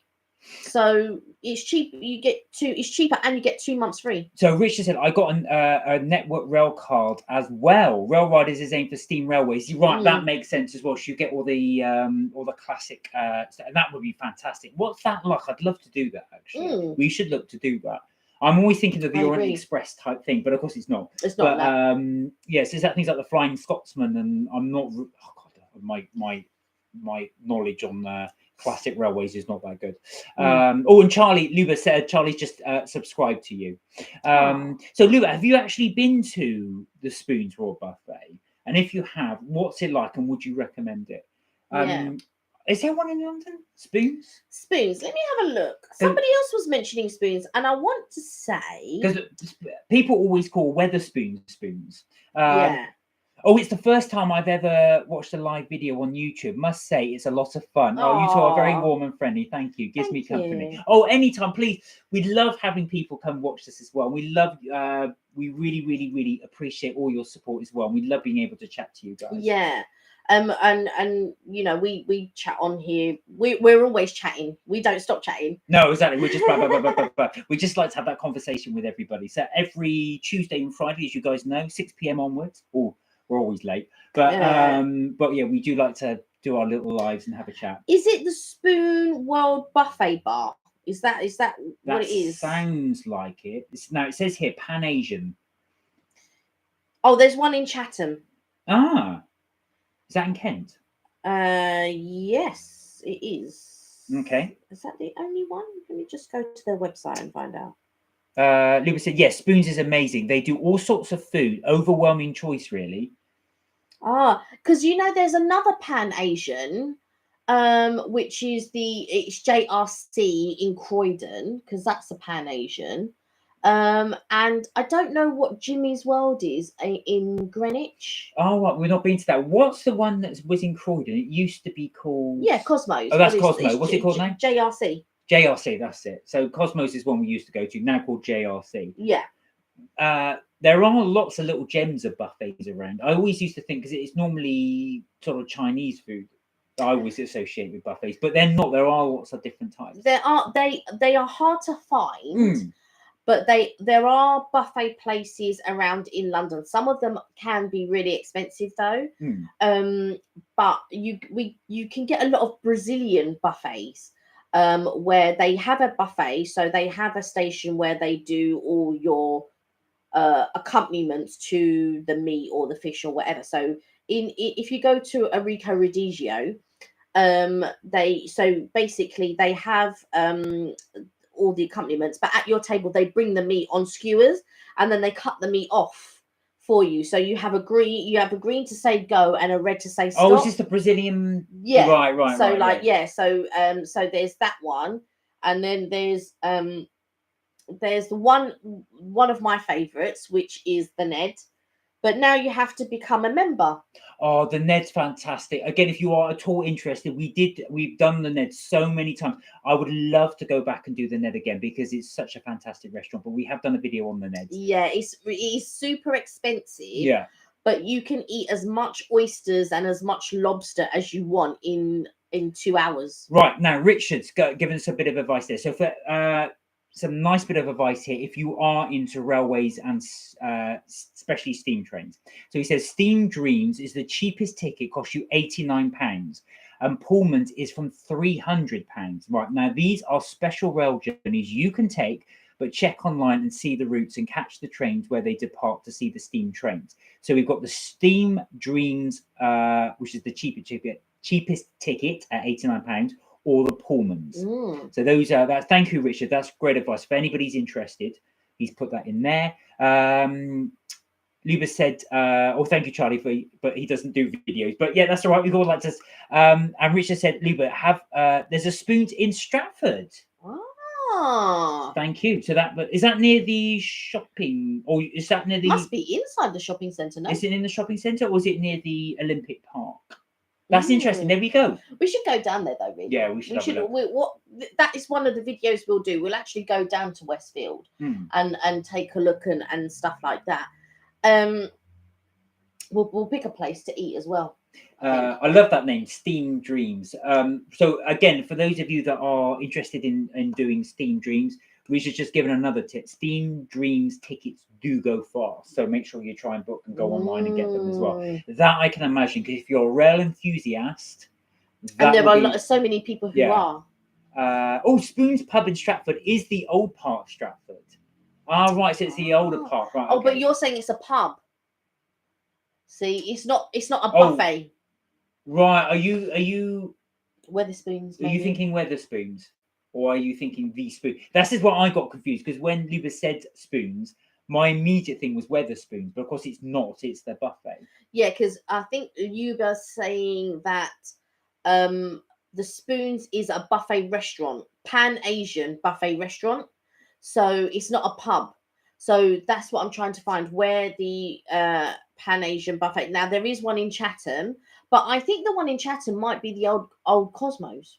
Yeah, so Richard said it's a pub. It's called the Spoon. It's the Spoons Company. Right. Okay. Yeah. I think that might be slightly different. It's different, yeah. But we are always up for a buffet, especially a good buffet. Well, me, I am as well. I think you're up for any buffet, and I'm only up for the good buffets. That's the difference. What was the buffet we went to? Was it we may have gone there. The one there is a buffet in the O2. I'm sure we went to that one. Yeah, Jimmy's World. Jimmy's World. I thought we went there. Yeah. I thought we went there. Yeah, this is many years ago, but that was the buffet. Yeah, because at the time you only wanted to go to buffets, so at the time I could only try to find buffets. So then it was my mission then. But Hilton used to do one, and it was called the Cookbook Cafe, but they don't do it anymore. Mama Shelter used to do one. It was a Sunday roast, so it was like a carvery, all you can eat, but they don't seem to do that one anymore. I've not been down there, so I don't know. And where else? Obviously Toby's, but you can only replenish the veggie side of things. You can't replenish your meat. Where else is there? Do you know what, with Toby Carvery, Charlie will tell you this as well, because you are allowed to go, like say, replenish the vegetables, but I always feel guilty going out there, because you think, do I queue where everybody getting the meat? Do I just cut in and help myself to veg? What do you actually do? And I never know the etiquette. And they always say, just go many times as you want to replenish, but I never do. So Luba asked, where do you both live in England? So we live in South London. Southeast London. Yeah. Southeast. Not too far from Kent. Yeah. So that's where we are. So we try, in our vlogs, we try and do as much as London as possible. Yeah, because we're not that far from London. We're about 20 minutes, half an hour. On the train. Depending on where you sort of travel from. And so so when we go, we try to have a look I like to have a look at chain restaurants, because when we do our chain restaurants, it then gives other people a chance to try if those restaurants are in their part of the world. Yeah. Richard said, so Richard's got another tip. There's a Globe buffet in Ilford. Tip for you: if you go free on your birthday, and drinks and food unlimited, and beer and drinks etc. cost extra. Oh, that's interesting. I've never been to a buffet where the soft drinks are free. No. The only place, the only place that I've been to, we went to a place. It's not the Le Méridien anymore. It's actually called what's it called again now? Piccadilly's. Well, no, it's called Dilly's. Yeah, Dilly's. Where's Dilly's? Le Méridien in where we used to go in Piccadilly. Oh yeah. There was a big hotel right at the top. Amazing place. And there was this place called the Terrace Bar, and you paid, I think it was like, you could get these deals on Groupon, which were excellent, which were like 30 quid. And then you could go to the terrace bar and have as much to eat as you wanted, whatever was going on there. But you'd also get soft drinks, and you'd also get unlimited Prosecco. Oh, no, that's it. So Richard did say that the global buffet you must book, but for your birthday you'll need ID, which makes sense. Yeah, yeah. Because otherwise, every time you go, it's my birthday Yeah, again. it's Yeah, my yeah. birthday. Didn't you come last week? No. Oh, right. So Sam asked, what Starbucks do you have today? So I've gone from my usual boring one, which is my oat. No, I actually thought I went almond milk today. You went almond milk. Almond milk latte. And I went for an oat caramel frappuccino with normal cream and drizzle. It's funny because Kelly likes the taste of the oat milk one. So of course they think she's just not drinking dairy. They go, oh, but there is some dairy cream. Is that all right? Yeah, lap it on. Yeah. And there is some dairy in the drizzle. Yeah, pile it on. Because of course the way that they make the drizzle is through milk. Yeah, that's true. Yeah, because it's got cream. Well, I think it's got butter in it as well. Right. That's why. Delicious, said Sam. It does look amazing as well. I really enjoy it. And yeah, and sugarific. Sugarific. Yeah, exactly. But we get them twice a week. Sometimes if we are around or we do go in London, then I'll pick one up when we're in London. Or sometimes if I'm just feeling down, and I just buy one. Do you know what I mean? You are. Give me a little pick me up, a little treat. What makes you go for frappuccinos more than any other brand? So rather than Frostini, are they Frostinis in Costa? Yeah, Costa is Frostinis, and then in I don't know what Pret it's something else. I can't remember what it is. Do you know what it is? I feel like with the creaminess is more to my palate, whether they do it with milk or whether they do it with oat milk. I don't enjoy the soya milk one so much. I do prefer the oat or the milk, and I like the texture and the creaminess of it, and I like the flavor of it. Whereas the flavor of the Costa and the flavor of the Pret, the only one I like from Costa is the mint choc Frostino. Okay. I don't like the other ones, but if you say, oh, we're going to Costa, then I will get. But lately the mint choc has been letting me down. The Frostino's been letting me down. There you go. Yeah. We did do a big review in the summer, but obviously for the summer range, but we haven't done. We probably will do another one actually. We'll do another one definitely for the summer. What we tend to do is when I say that, so they'll bring out a whole range for the summer, and I just buy the entire range. And we just try them and video them. Yeah. The annoying thing was the last time I did it, I ordered, I think it's about 8 different drinks. I thought, well, just do it, just put it on, it'll make a good video. And they doubled up one of the drinks, so I couldn't do the video because I had to then reorder it. Because the idea is we try all of them in one go. All of them in one go, yeah. So that was the thing. So slightly expensive mistake, but there we are. But actually, to be fair to them, Costa did actually, I won't say which one it was, but they did give us freebies. Well, they obviously thought I 8 drinks. There were 8 people. It was only the 2 of us. So they gave us 8 cakes. Yeah, they gave us all like these tiffin bars and all of that. So they did, yeah. As a sorry. So we thank you, Costa, for doing that. Richard said, have you tried Moo Moo milkshake you get from any supermarket? I've not tried Moo Moo. I have tried Yop, but I've not tried the Moo Moo one. There is the I remember the advert where somebody was is that no, I was thinking of fridge actually, fridge yogurts. I was going to say, is that like a milkshake, Moo Moo? Yeah, no, is it good? Would you recommend it? Yeah. We had, what chocolate did we have the other day? Somebody commented on our velvetizer, because we did a video with regards to the velvetizer, and he bought the velvetizer as well, but he put powdered chocolate in. So he put this Lindt powdered chocolate in. You're not supposed to. It doesn't say you're not supposed to.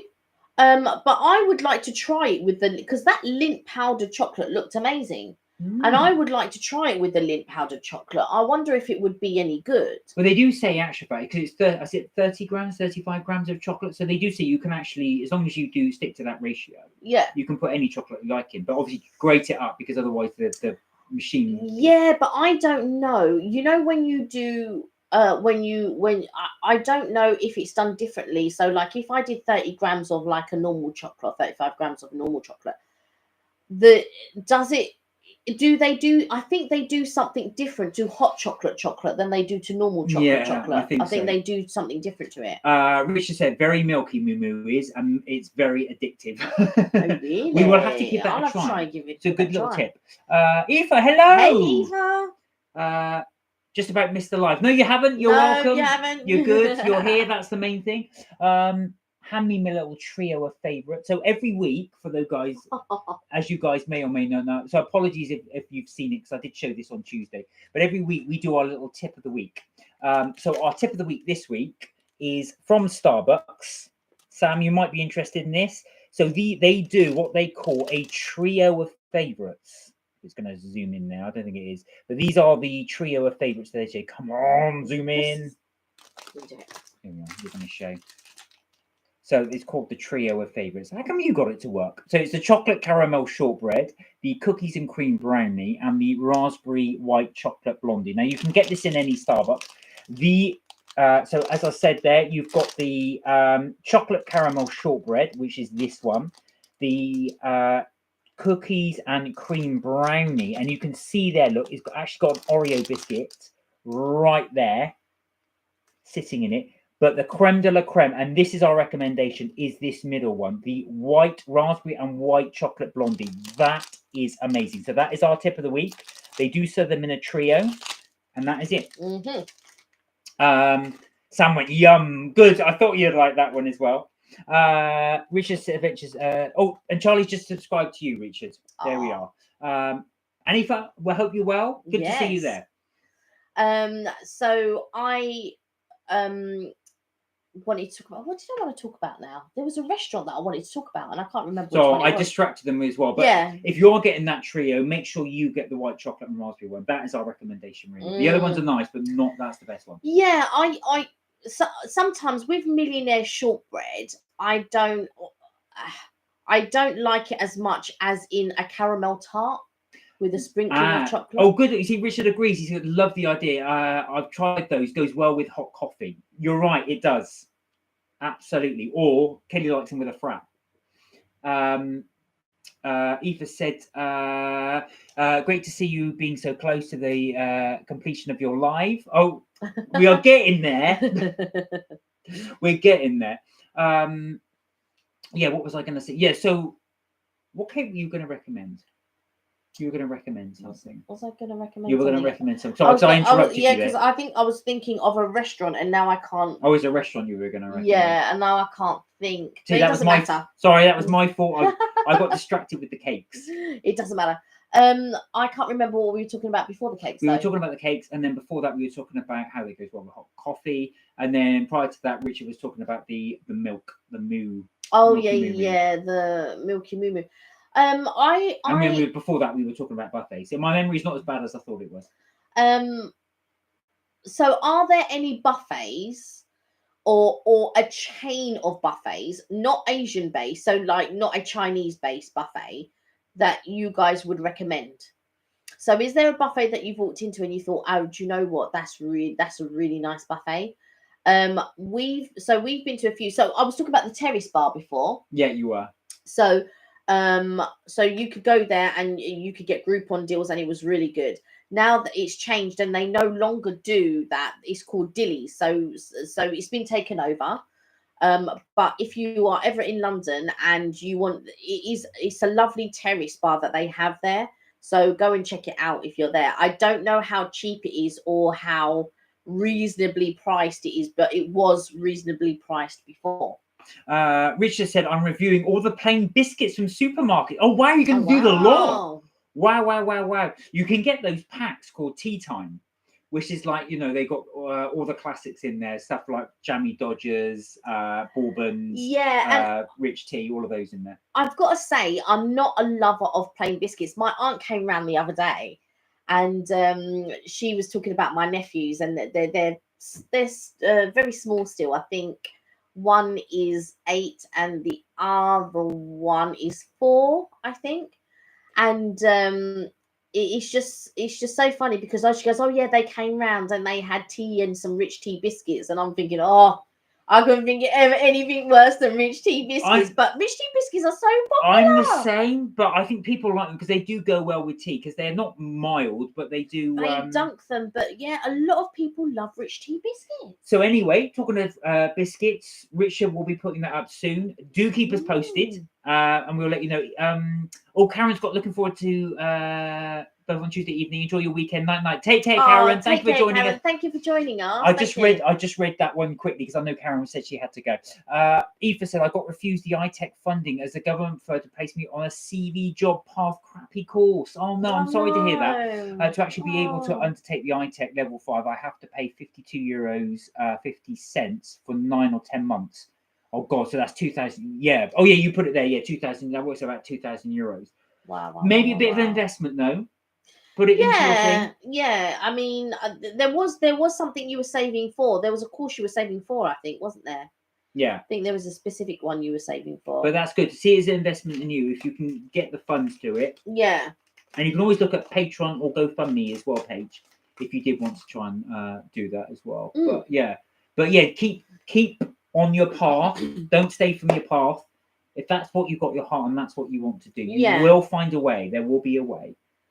And Charlie's got 59 subscribers. Get in! Wow. That's good as well. So well done, Charlie. That's really, really good as well. And we are checking out your videos as well. For those of you into gaming, Charlie has got 2 channels, or several channels. We've got several channels, yeah. But one of them is on gaming, and the other one is on I call it User Adventures, because you do a lot of travel as well. So he's got vlogs. Recently gone to Leeds.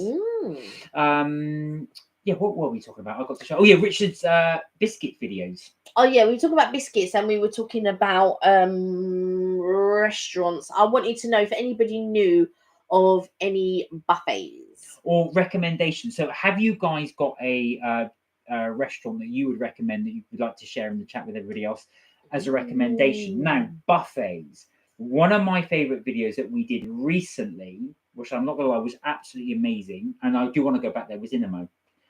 Oh yeah, because you do talk about that quite often. And I do like Inamo, so we did do it as a video as well. It's one of the only places I've been to where they do interactive on the table. Yeah. So all these lights beam onto the table and they give you a little mouse pointer and you can actually play games on the table. We mentioned this before.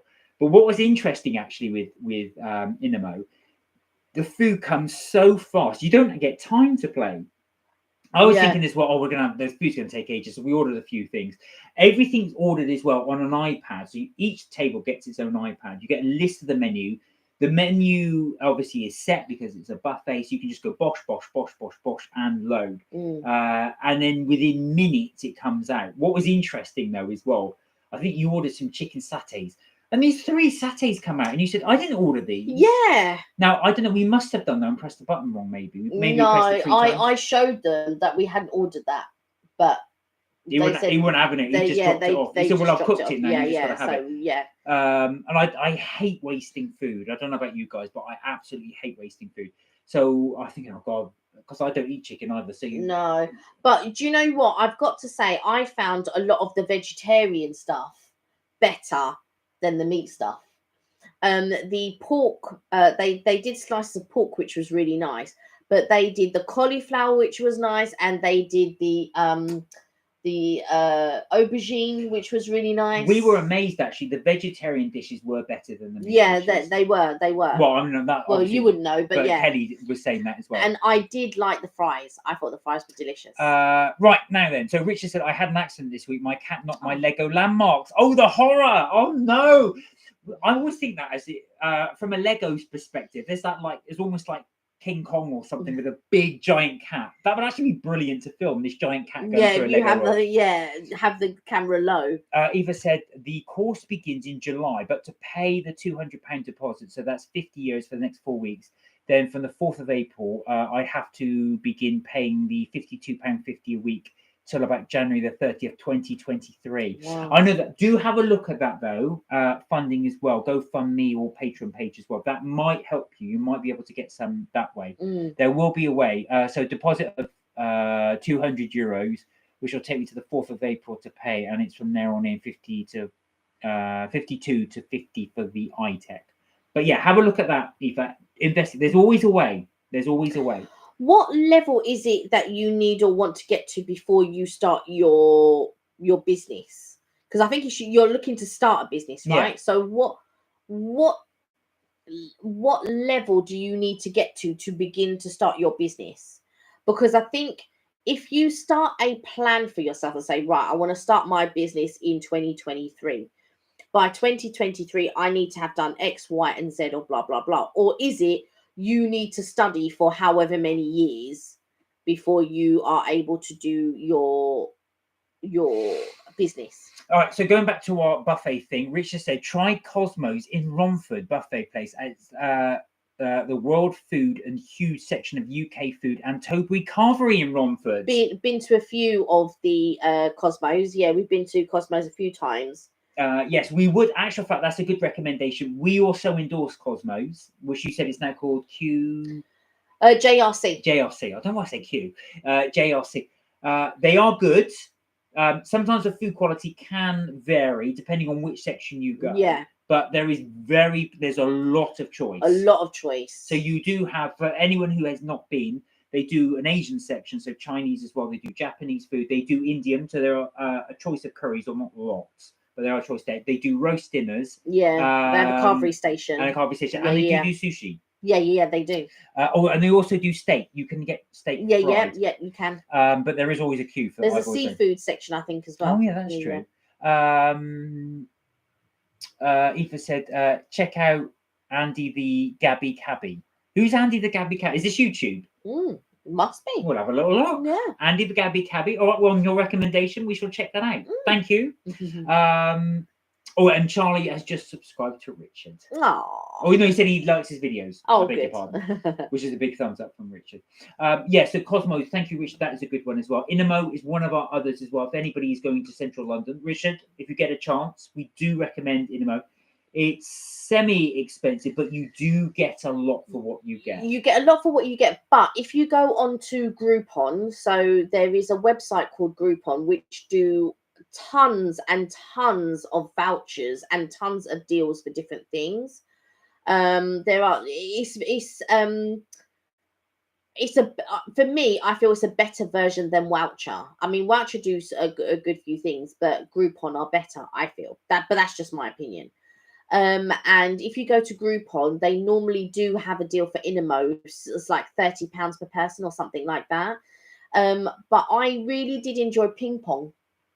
Ping pong's another one we went to as well. I enjoyed ping pong. So another Asian restaurant that we went to as well. Again, highly recommend it as well. Now, with Inamo, it is faster. So when you're tapping on the thing, it's a lot faster. It is a lot Ping faster. pong, you have to wait for the waiter to come to you or waitress.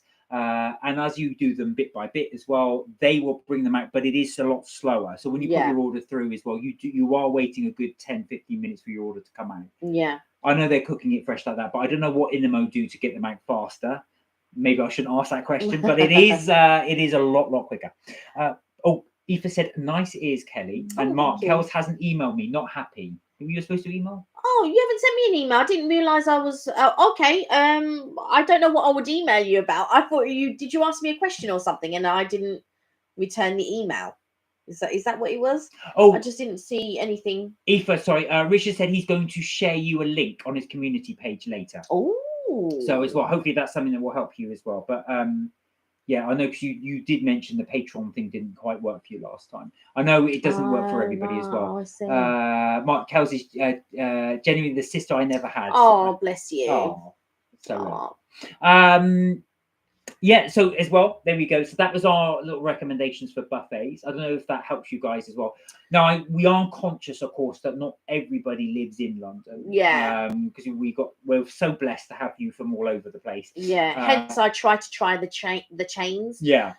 Because the chains are the ones that are going to be probably, hopefully, near you or in your town, in your local area.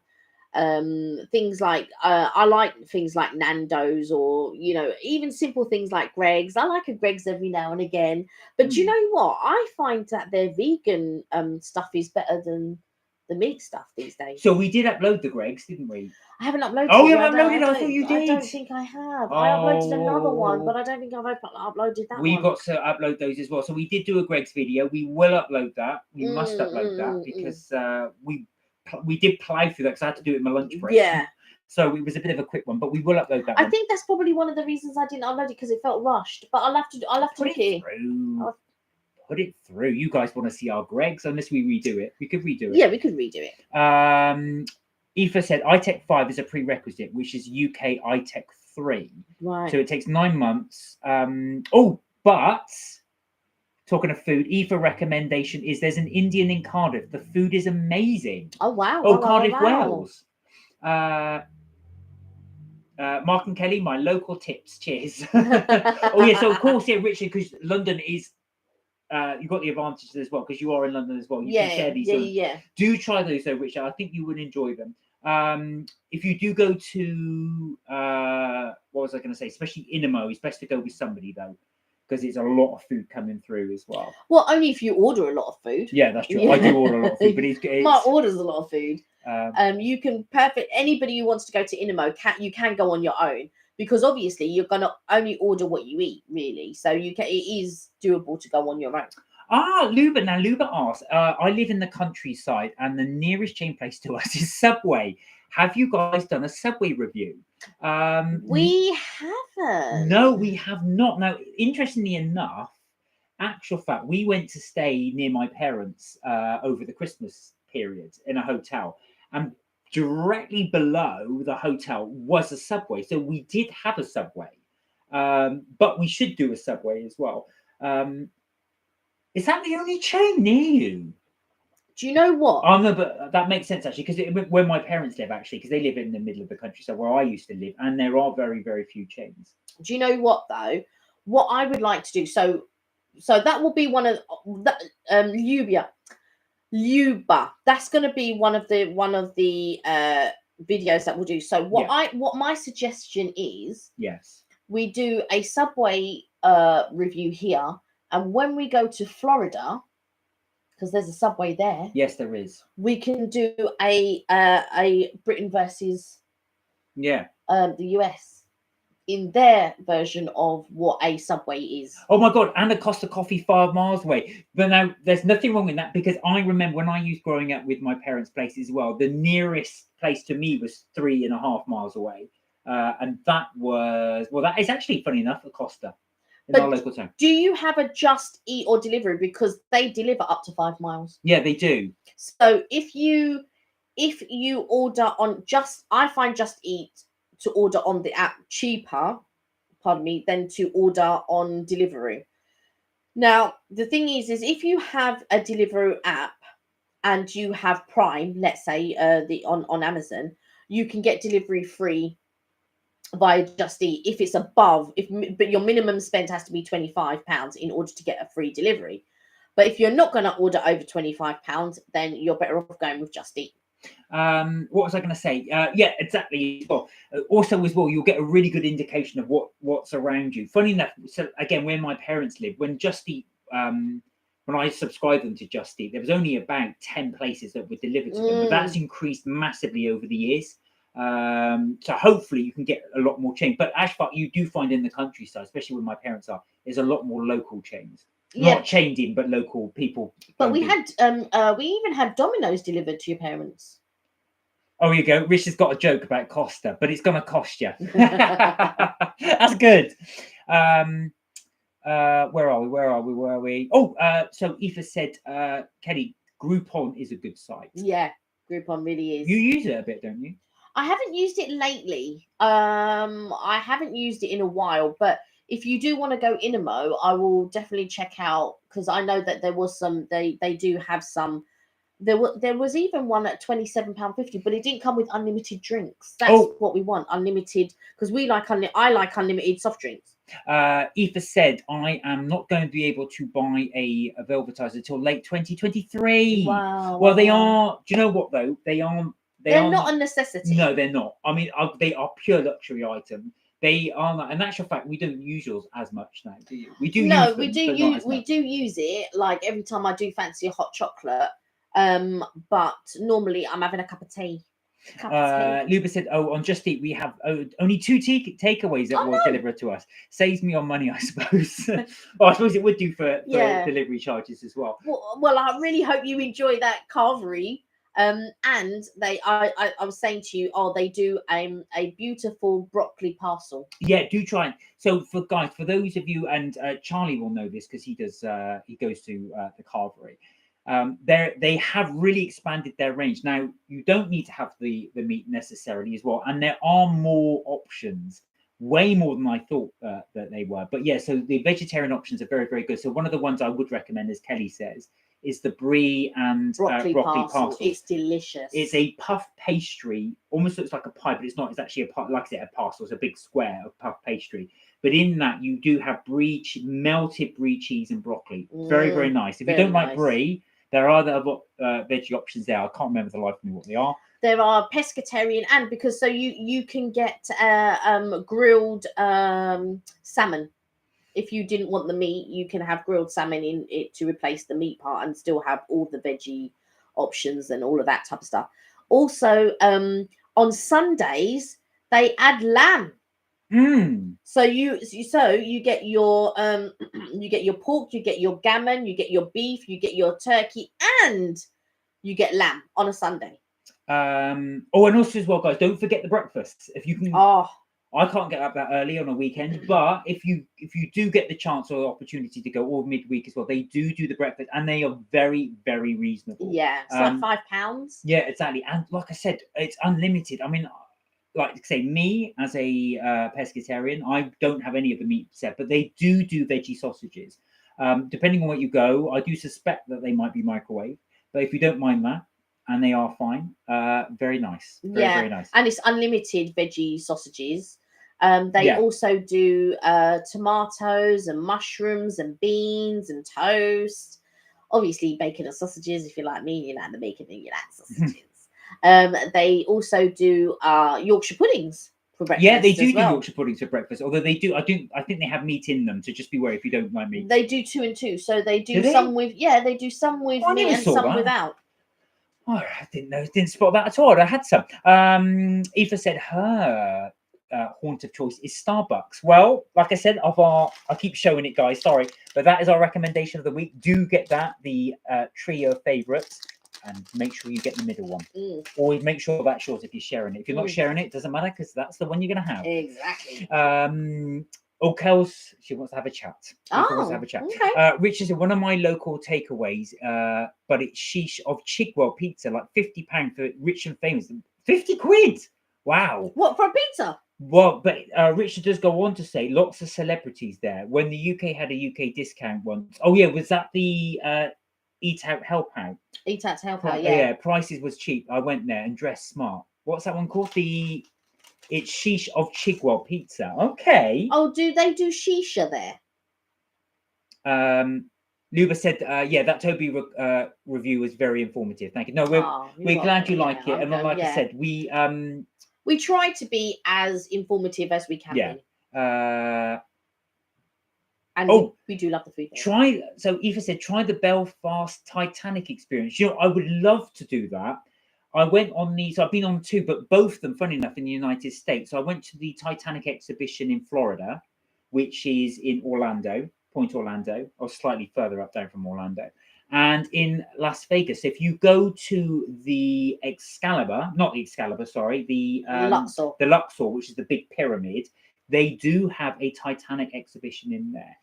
I have a friend, Rachel. She absolutely, her obsession is Titanic everything, and she's actually been. They were actually going to go to this one, I think, but the trip got cancelled. But she also did. They did like 100-year anniversary, and did the route of the Titanic, the route they would have gone to had it not.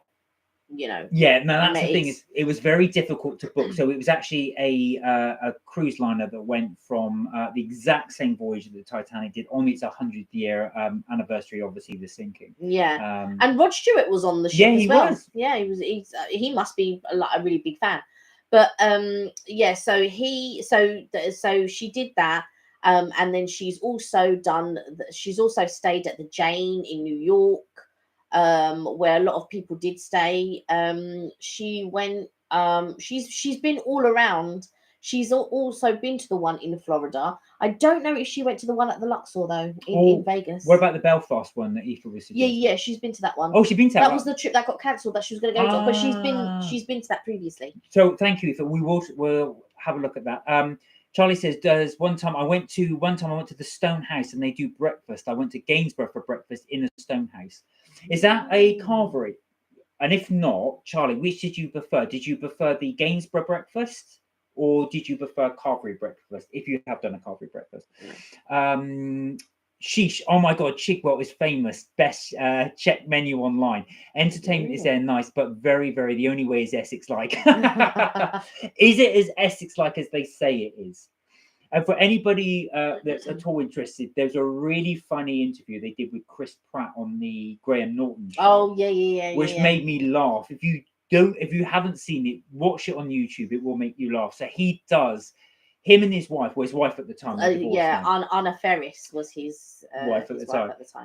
He was doing a film in London, so she got addicted to The Only Way Is Essex, and he does his impression of an Essex accent. Yeah. Watch it. I won't do it, but watch it on YouTube. It's very funny. It's very good. It is very accurate.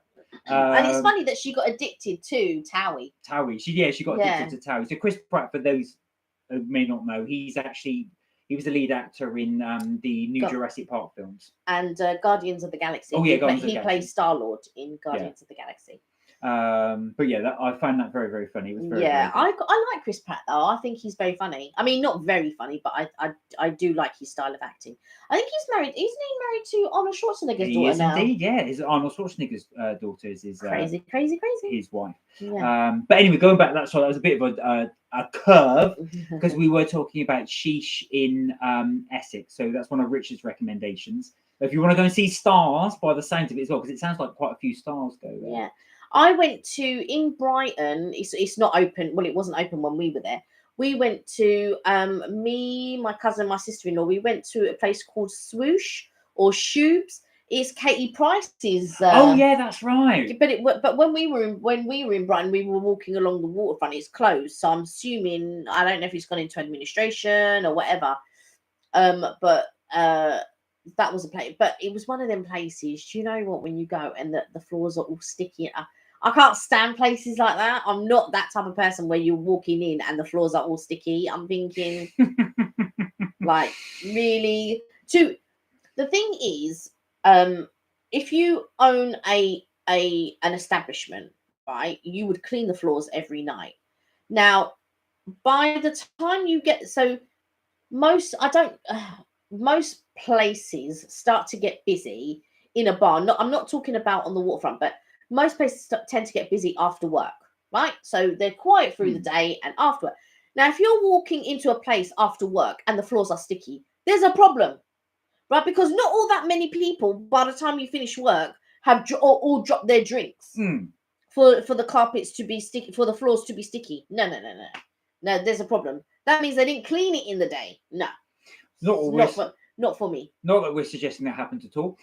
Richard said so Richard said, my cousins have the strongest Essex accent. Myself, I have a hint of it. I was going to say, because you don't have a very, very strong Essex accent. He said, I have a hint of an Essex as voice broke when moved to East London. I was going to say, you don't have a very strong East London accent. You have a slight London accent, but I wouldn't say as strong as you said. But you've lived in Essex since you were 13. Wow. And 22 in East London, back here in Essex again. So you've gone back to Essex. Charlie said yes, to do a carvery under breakfast in Gainsborough. It's a carpet carvery and pizza. So what did you enjoy? Did you enjoy doing the breakfast ones there in the carvery? I think they're really good, aren't they? We always enjoy that when we do it. I enjoy the breakfast. Do you know what I like? Because we're in the house a lot these days, we do, and sometimes, you don't want to go into London and things like that. So I really enjoy it when Mark and we go out and we do a brunch locally, or we go out and we do a carvery breakfast, something that's just inexpensive. and we just sit down, we have a chat, and we enjoy the food, and you really enjoy the food. And the fact and what I like about the carvery breakfast is you can go up as many times as you want, which you normally do. Yeah. And on top of that, you can have unlimited drinks. So if you get, well, I say unlimited drinks, you can get unlimited coffee, unlimited tea, and unlimited lemonade. And I really like that. And normally I might get a tea and a lemonade because sometimes I just can't make a decision. So I'll get a tea and a lemonade. Now, normally I'll have 1 or 2 teas, but the majority of the time I'll have quite a lot of lemonade. And then, you know, you'll have your coffee, but you'll have a few coffees. Yeah, oh, I love my coffees as Yeah. well. And it's we've not been for a while. Do you know what No. it is? Is the thing is as well. I know it sounds bad, but it's the weekend is the only time I get to lie in, and I think that's what I thought. I do not want to get up on the weekend, but I'm gonna have to brave it one of these days. I think if I book some more leave, we can go during the week. Yeah. And then No, they're not open in the week. They're only open on the weekend. Oh, okay, yeah. I didn't know that. Yeah, they're not opening. Well, when we went there, and that was during the week, they didn't even open the door. No, that's true actually. So we'd gone when we went during midweek, and it was weird because we got a 11:45 booking. So we turned up at 11:45 as well, actually probably a bit earlier than that. And the doors were open. She didn't open them till noon. And we said, well, hang on a minute, we got a 1:45 booking. And she said, oh, yeah, sorry. I heard the lady that opened the door say that to her colleagues. Why are we taking bookings at 1:45 when we don't open till noon? Yeah. So just be wary that if you are doing an early booking, obviously depending where you are, they tend not to open till noon. Well, our local one does. Well, our local one did. What happened was when we got there was like 10 people turned. So we were. Oh God, yeah. This sort the Kelly of thing effect slightly annoys me, right? Mark and I get there. We've made a booking. We're queuing, right? 10 people come along and just decide to stand in front of us. Not even leave a gap at the door or anything like that. They've all piled in, and they all want to get seated first. Now, Mark and I had a booking at 11:45. These people had a booking at noon. They go in, they get served, and all. Oh, well, you know, we don't open till noon, I'm afraid. Blah blah blah. But do you want to go and take a seat anyway? So sit down, and then we'll. But I can't do anything until 12 o'clock or whatever. So they all go and get seated, and I just find it like a little bit annoying that. So all right, we get there. And then I said, well, I've got a booking for 11:45. Oh, right. Okay. Yeah, no problem. And I said, oh, do you have like a booth for like 2 people? And she was like, oh, no, we don't have any booths. But she put us in a corner, which was quite nice. It was a table for 2 and we weren't near anyone. Because it's not in the news anymore. I think people have forgotten we're still in a pandemic. But we are still in a pandemic, by the way. They just don't report it in the news as much. The news is concentrating on other things. I think everyone's had enough of COVID. So you know, she put us in a nice spot and everything else. But I just felt it was just a little bit rude. That they all decided to push in front of us, and we were there first. We had parked up and everything. No, well, it is what it is. I was going to say there's no real queuing system when it's reopening. Richard said, by the way, I just want to point out that thanks for coming to my live video and all the advice. Oh, that's fine. I do plan a day within the week to keep all posted, though. Yeah, good luck. Do stick with it. And we will, if you're doing a live, let us know when you're going to do that. Eva said, oh, Kelly, Kel, Mark, seriously, I need a chat with Kels. We'll chat after. You can, if you send me an email, and then we'll have a quick chat and stuff like that. I don't want to do it on the live because we're on the live and we've only got a little way to go and we're going to be finished soon. And so once we're finished, then I'll catch up with you on email. But yeah, so I feel like yeah, we love a good food. We love a good. Well, you more than me. So I feel. I've got to say actually, because we do. So one of the things we are planning on doing as well, we want to do. We've done. I wouldn't say we've never really done high end, but one thing we do want to do. I don't know. I think the Ned. I mean, not high end as in say, over £100. No, I was going to say we're not done by a 3-star Michelin or something. No, we haven't. No, we haven't done that. I was going, what? Hello. But what we do plan to do, we want to try some cheap eats, so go down the lower end of the scale in terms of price. But so we're going to try and find some really good cheap eats in London as well. We're hopefully going to do chains as well. So everybody in the country can join in to some degree, and then hopefully if you don't get access to UK food at all, just you can see what type of cheap eats there are. Yeah. So that will be our plan going forward. We do have some in mind, and thank you for the suggestions as well, especially from everybody on here as well, because you've got some really good ideas to take forward. Charlie asks, how do you like my style building on Minecraft? So from the ones I've seen, I've only seen the 2 because you did the 2-parter. I did enjoy those ones as well. I think what you tend to do is you're there with your pickaxes going through, and you do tend to do. I've noticed you get all your wood together, so you chop all the wood from the tree there. I saw in your video you've got all the clouds of the tree left. Is there a thing you like doing the mining first? Are you using stone ones, or do you prefer the iron axes and stuff like that, or do you like to try and get the hardcore, like the? Because I noticed that you avoid the gold pickaxes when you were doing yours. Kelly said, oh, hang on. Lupus said, have you done Prezzo? That's a big chain in the southeast. Have we done Prezzo? We have eaten at Prezzo, but we've never filmed Prezzo. We have eaten at Prezzo, and you know what? We had one locally to us, and it went into administration. Oh, it did, yeah. It closed near us. But I do believe there is still one in central London, not too far from the crypt.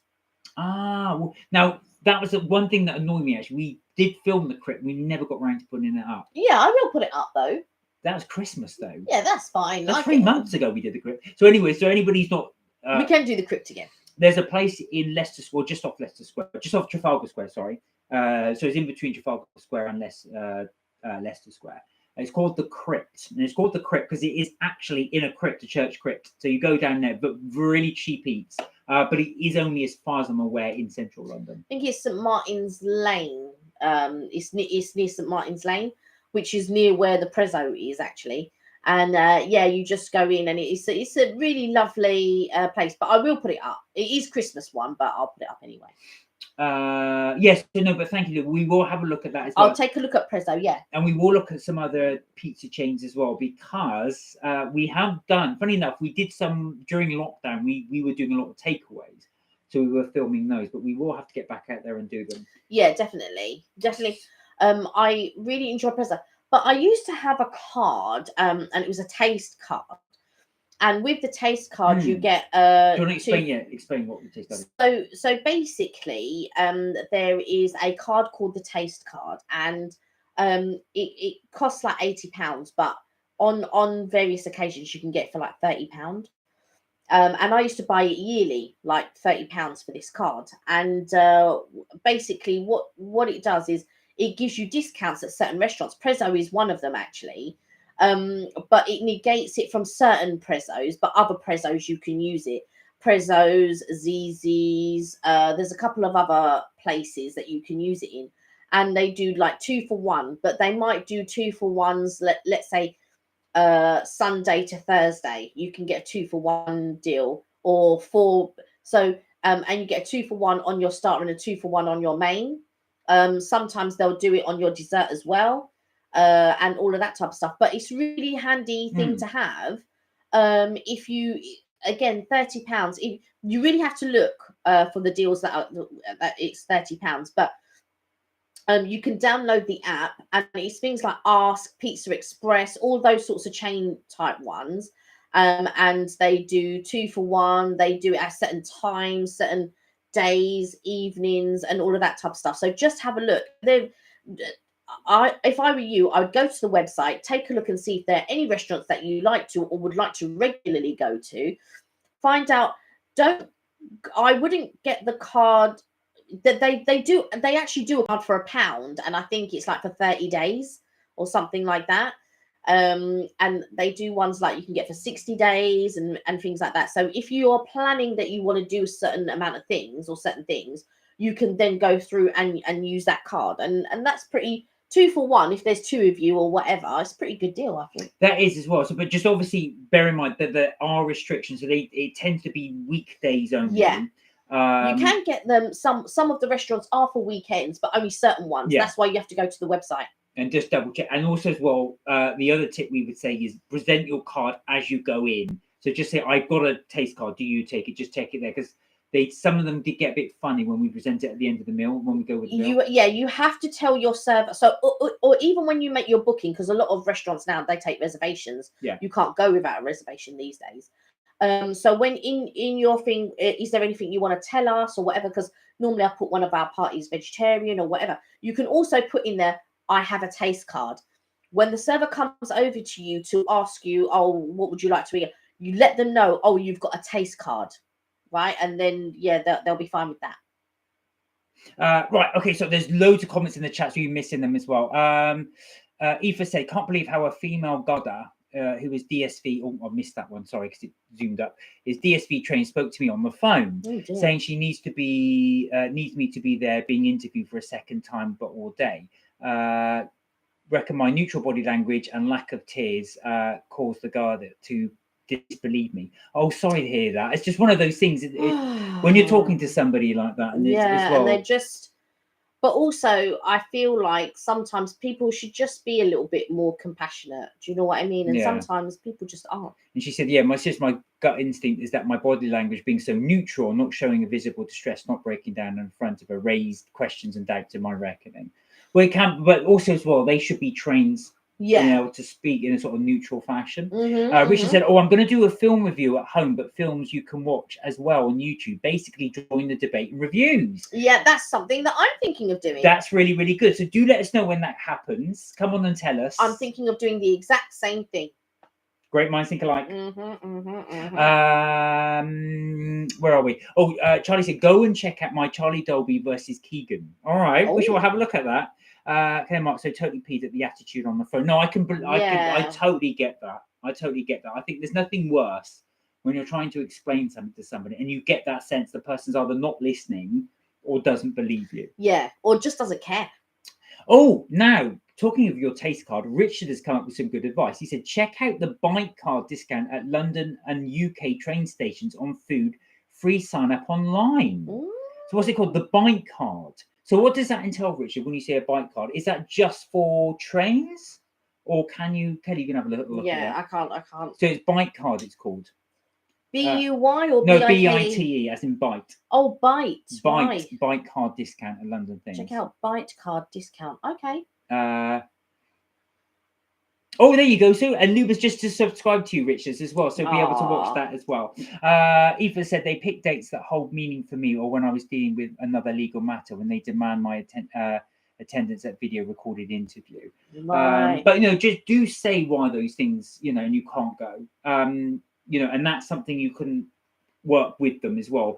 In any interview state, they should ask you what dates can you not attend or can you not go to. Yeah, usually, but then again, you know, sometimes you don't get people that are sympathetic to your plight or to your, you know, and I feel that's when it gets difficult, isn't it? Because you're just trying to get something booked or get something done, or you know, you just simply need to find out information, and then there's nothing worse with somebody who just isn't really interested. No, and I think a lot of people who work on these lines become desensitized because they're dealing with so many calls or so many, you know, distressed people or some people that aren't distressed or something.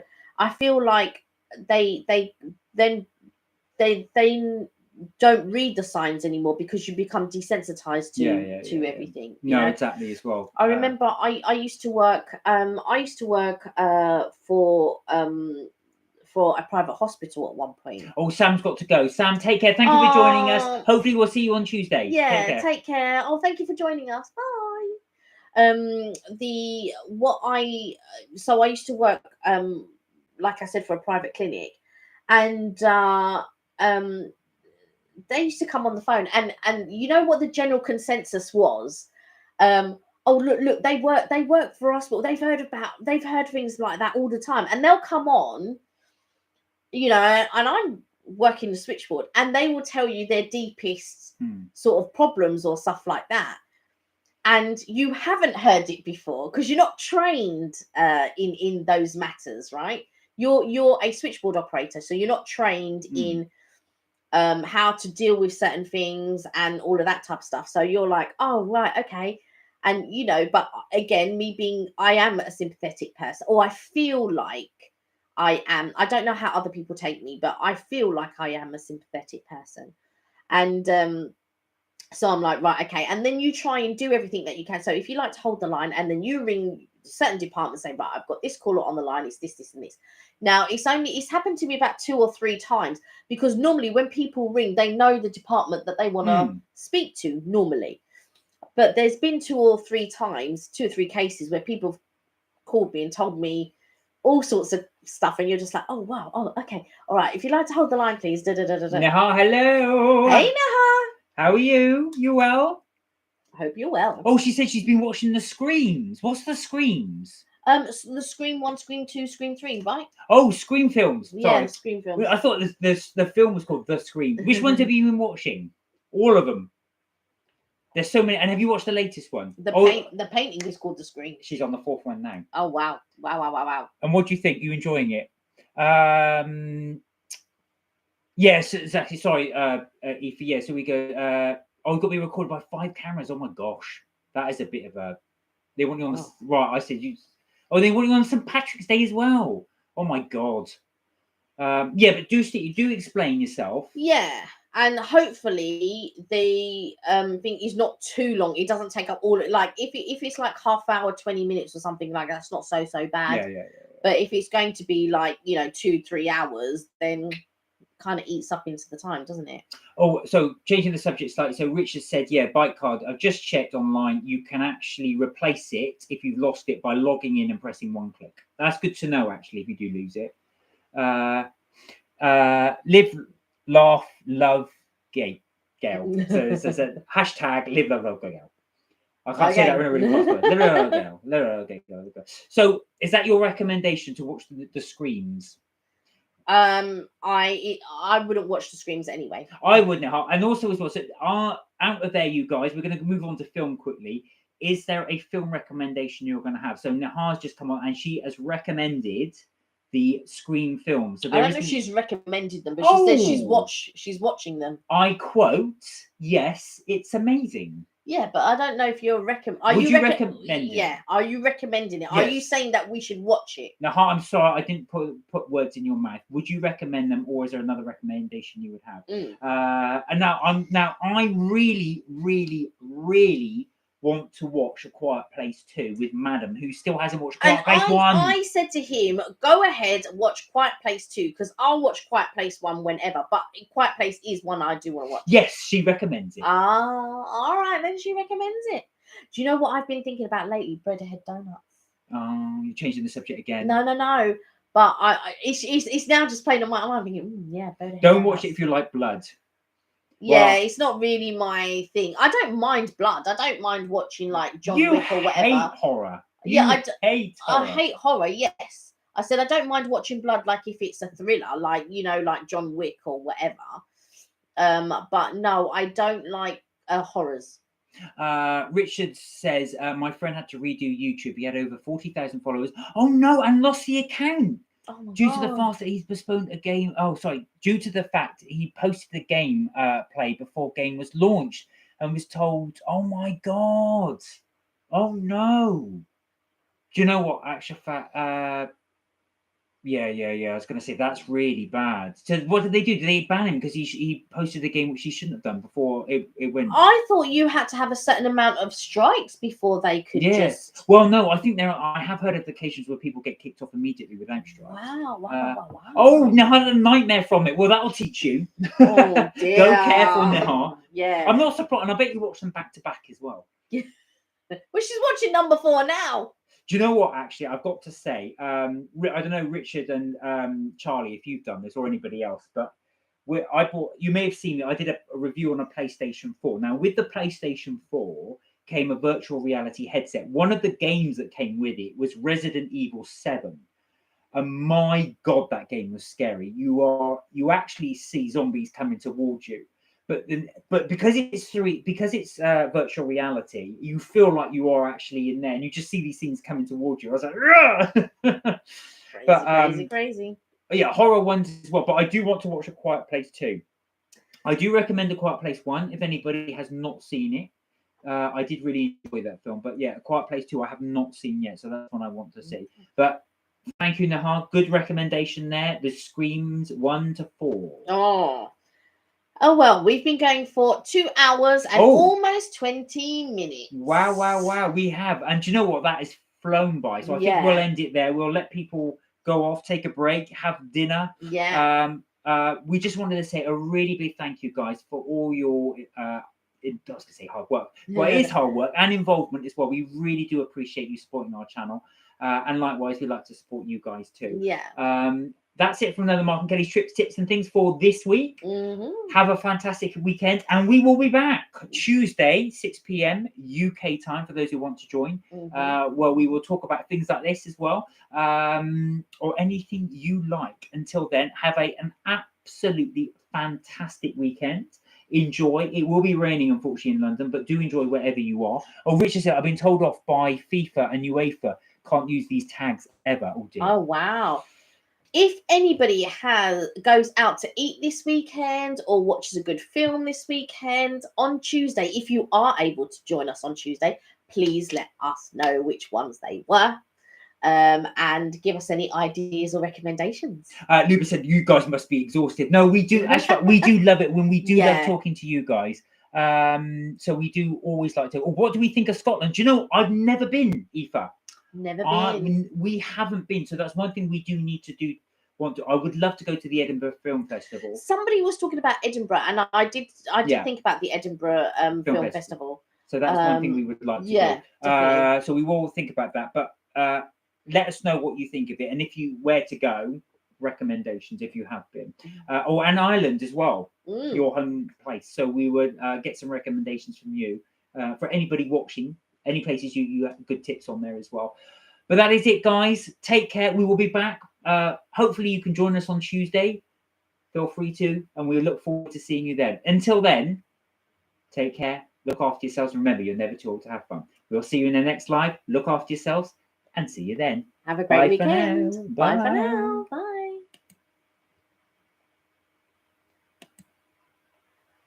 Oh, no.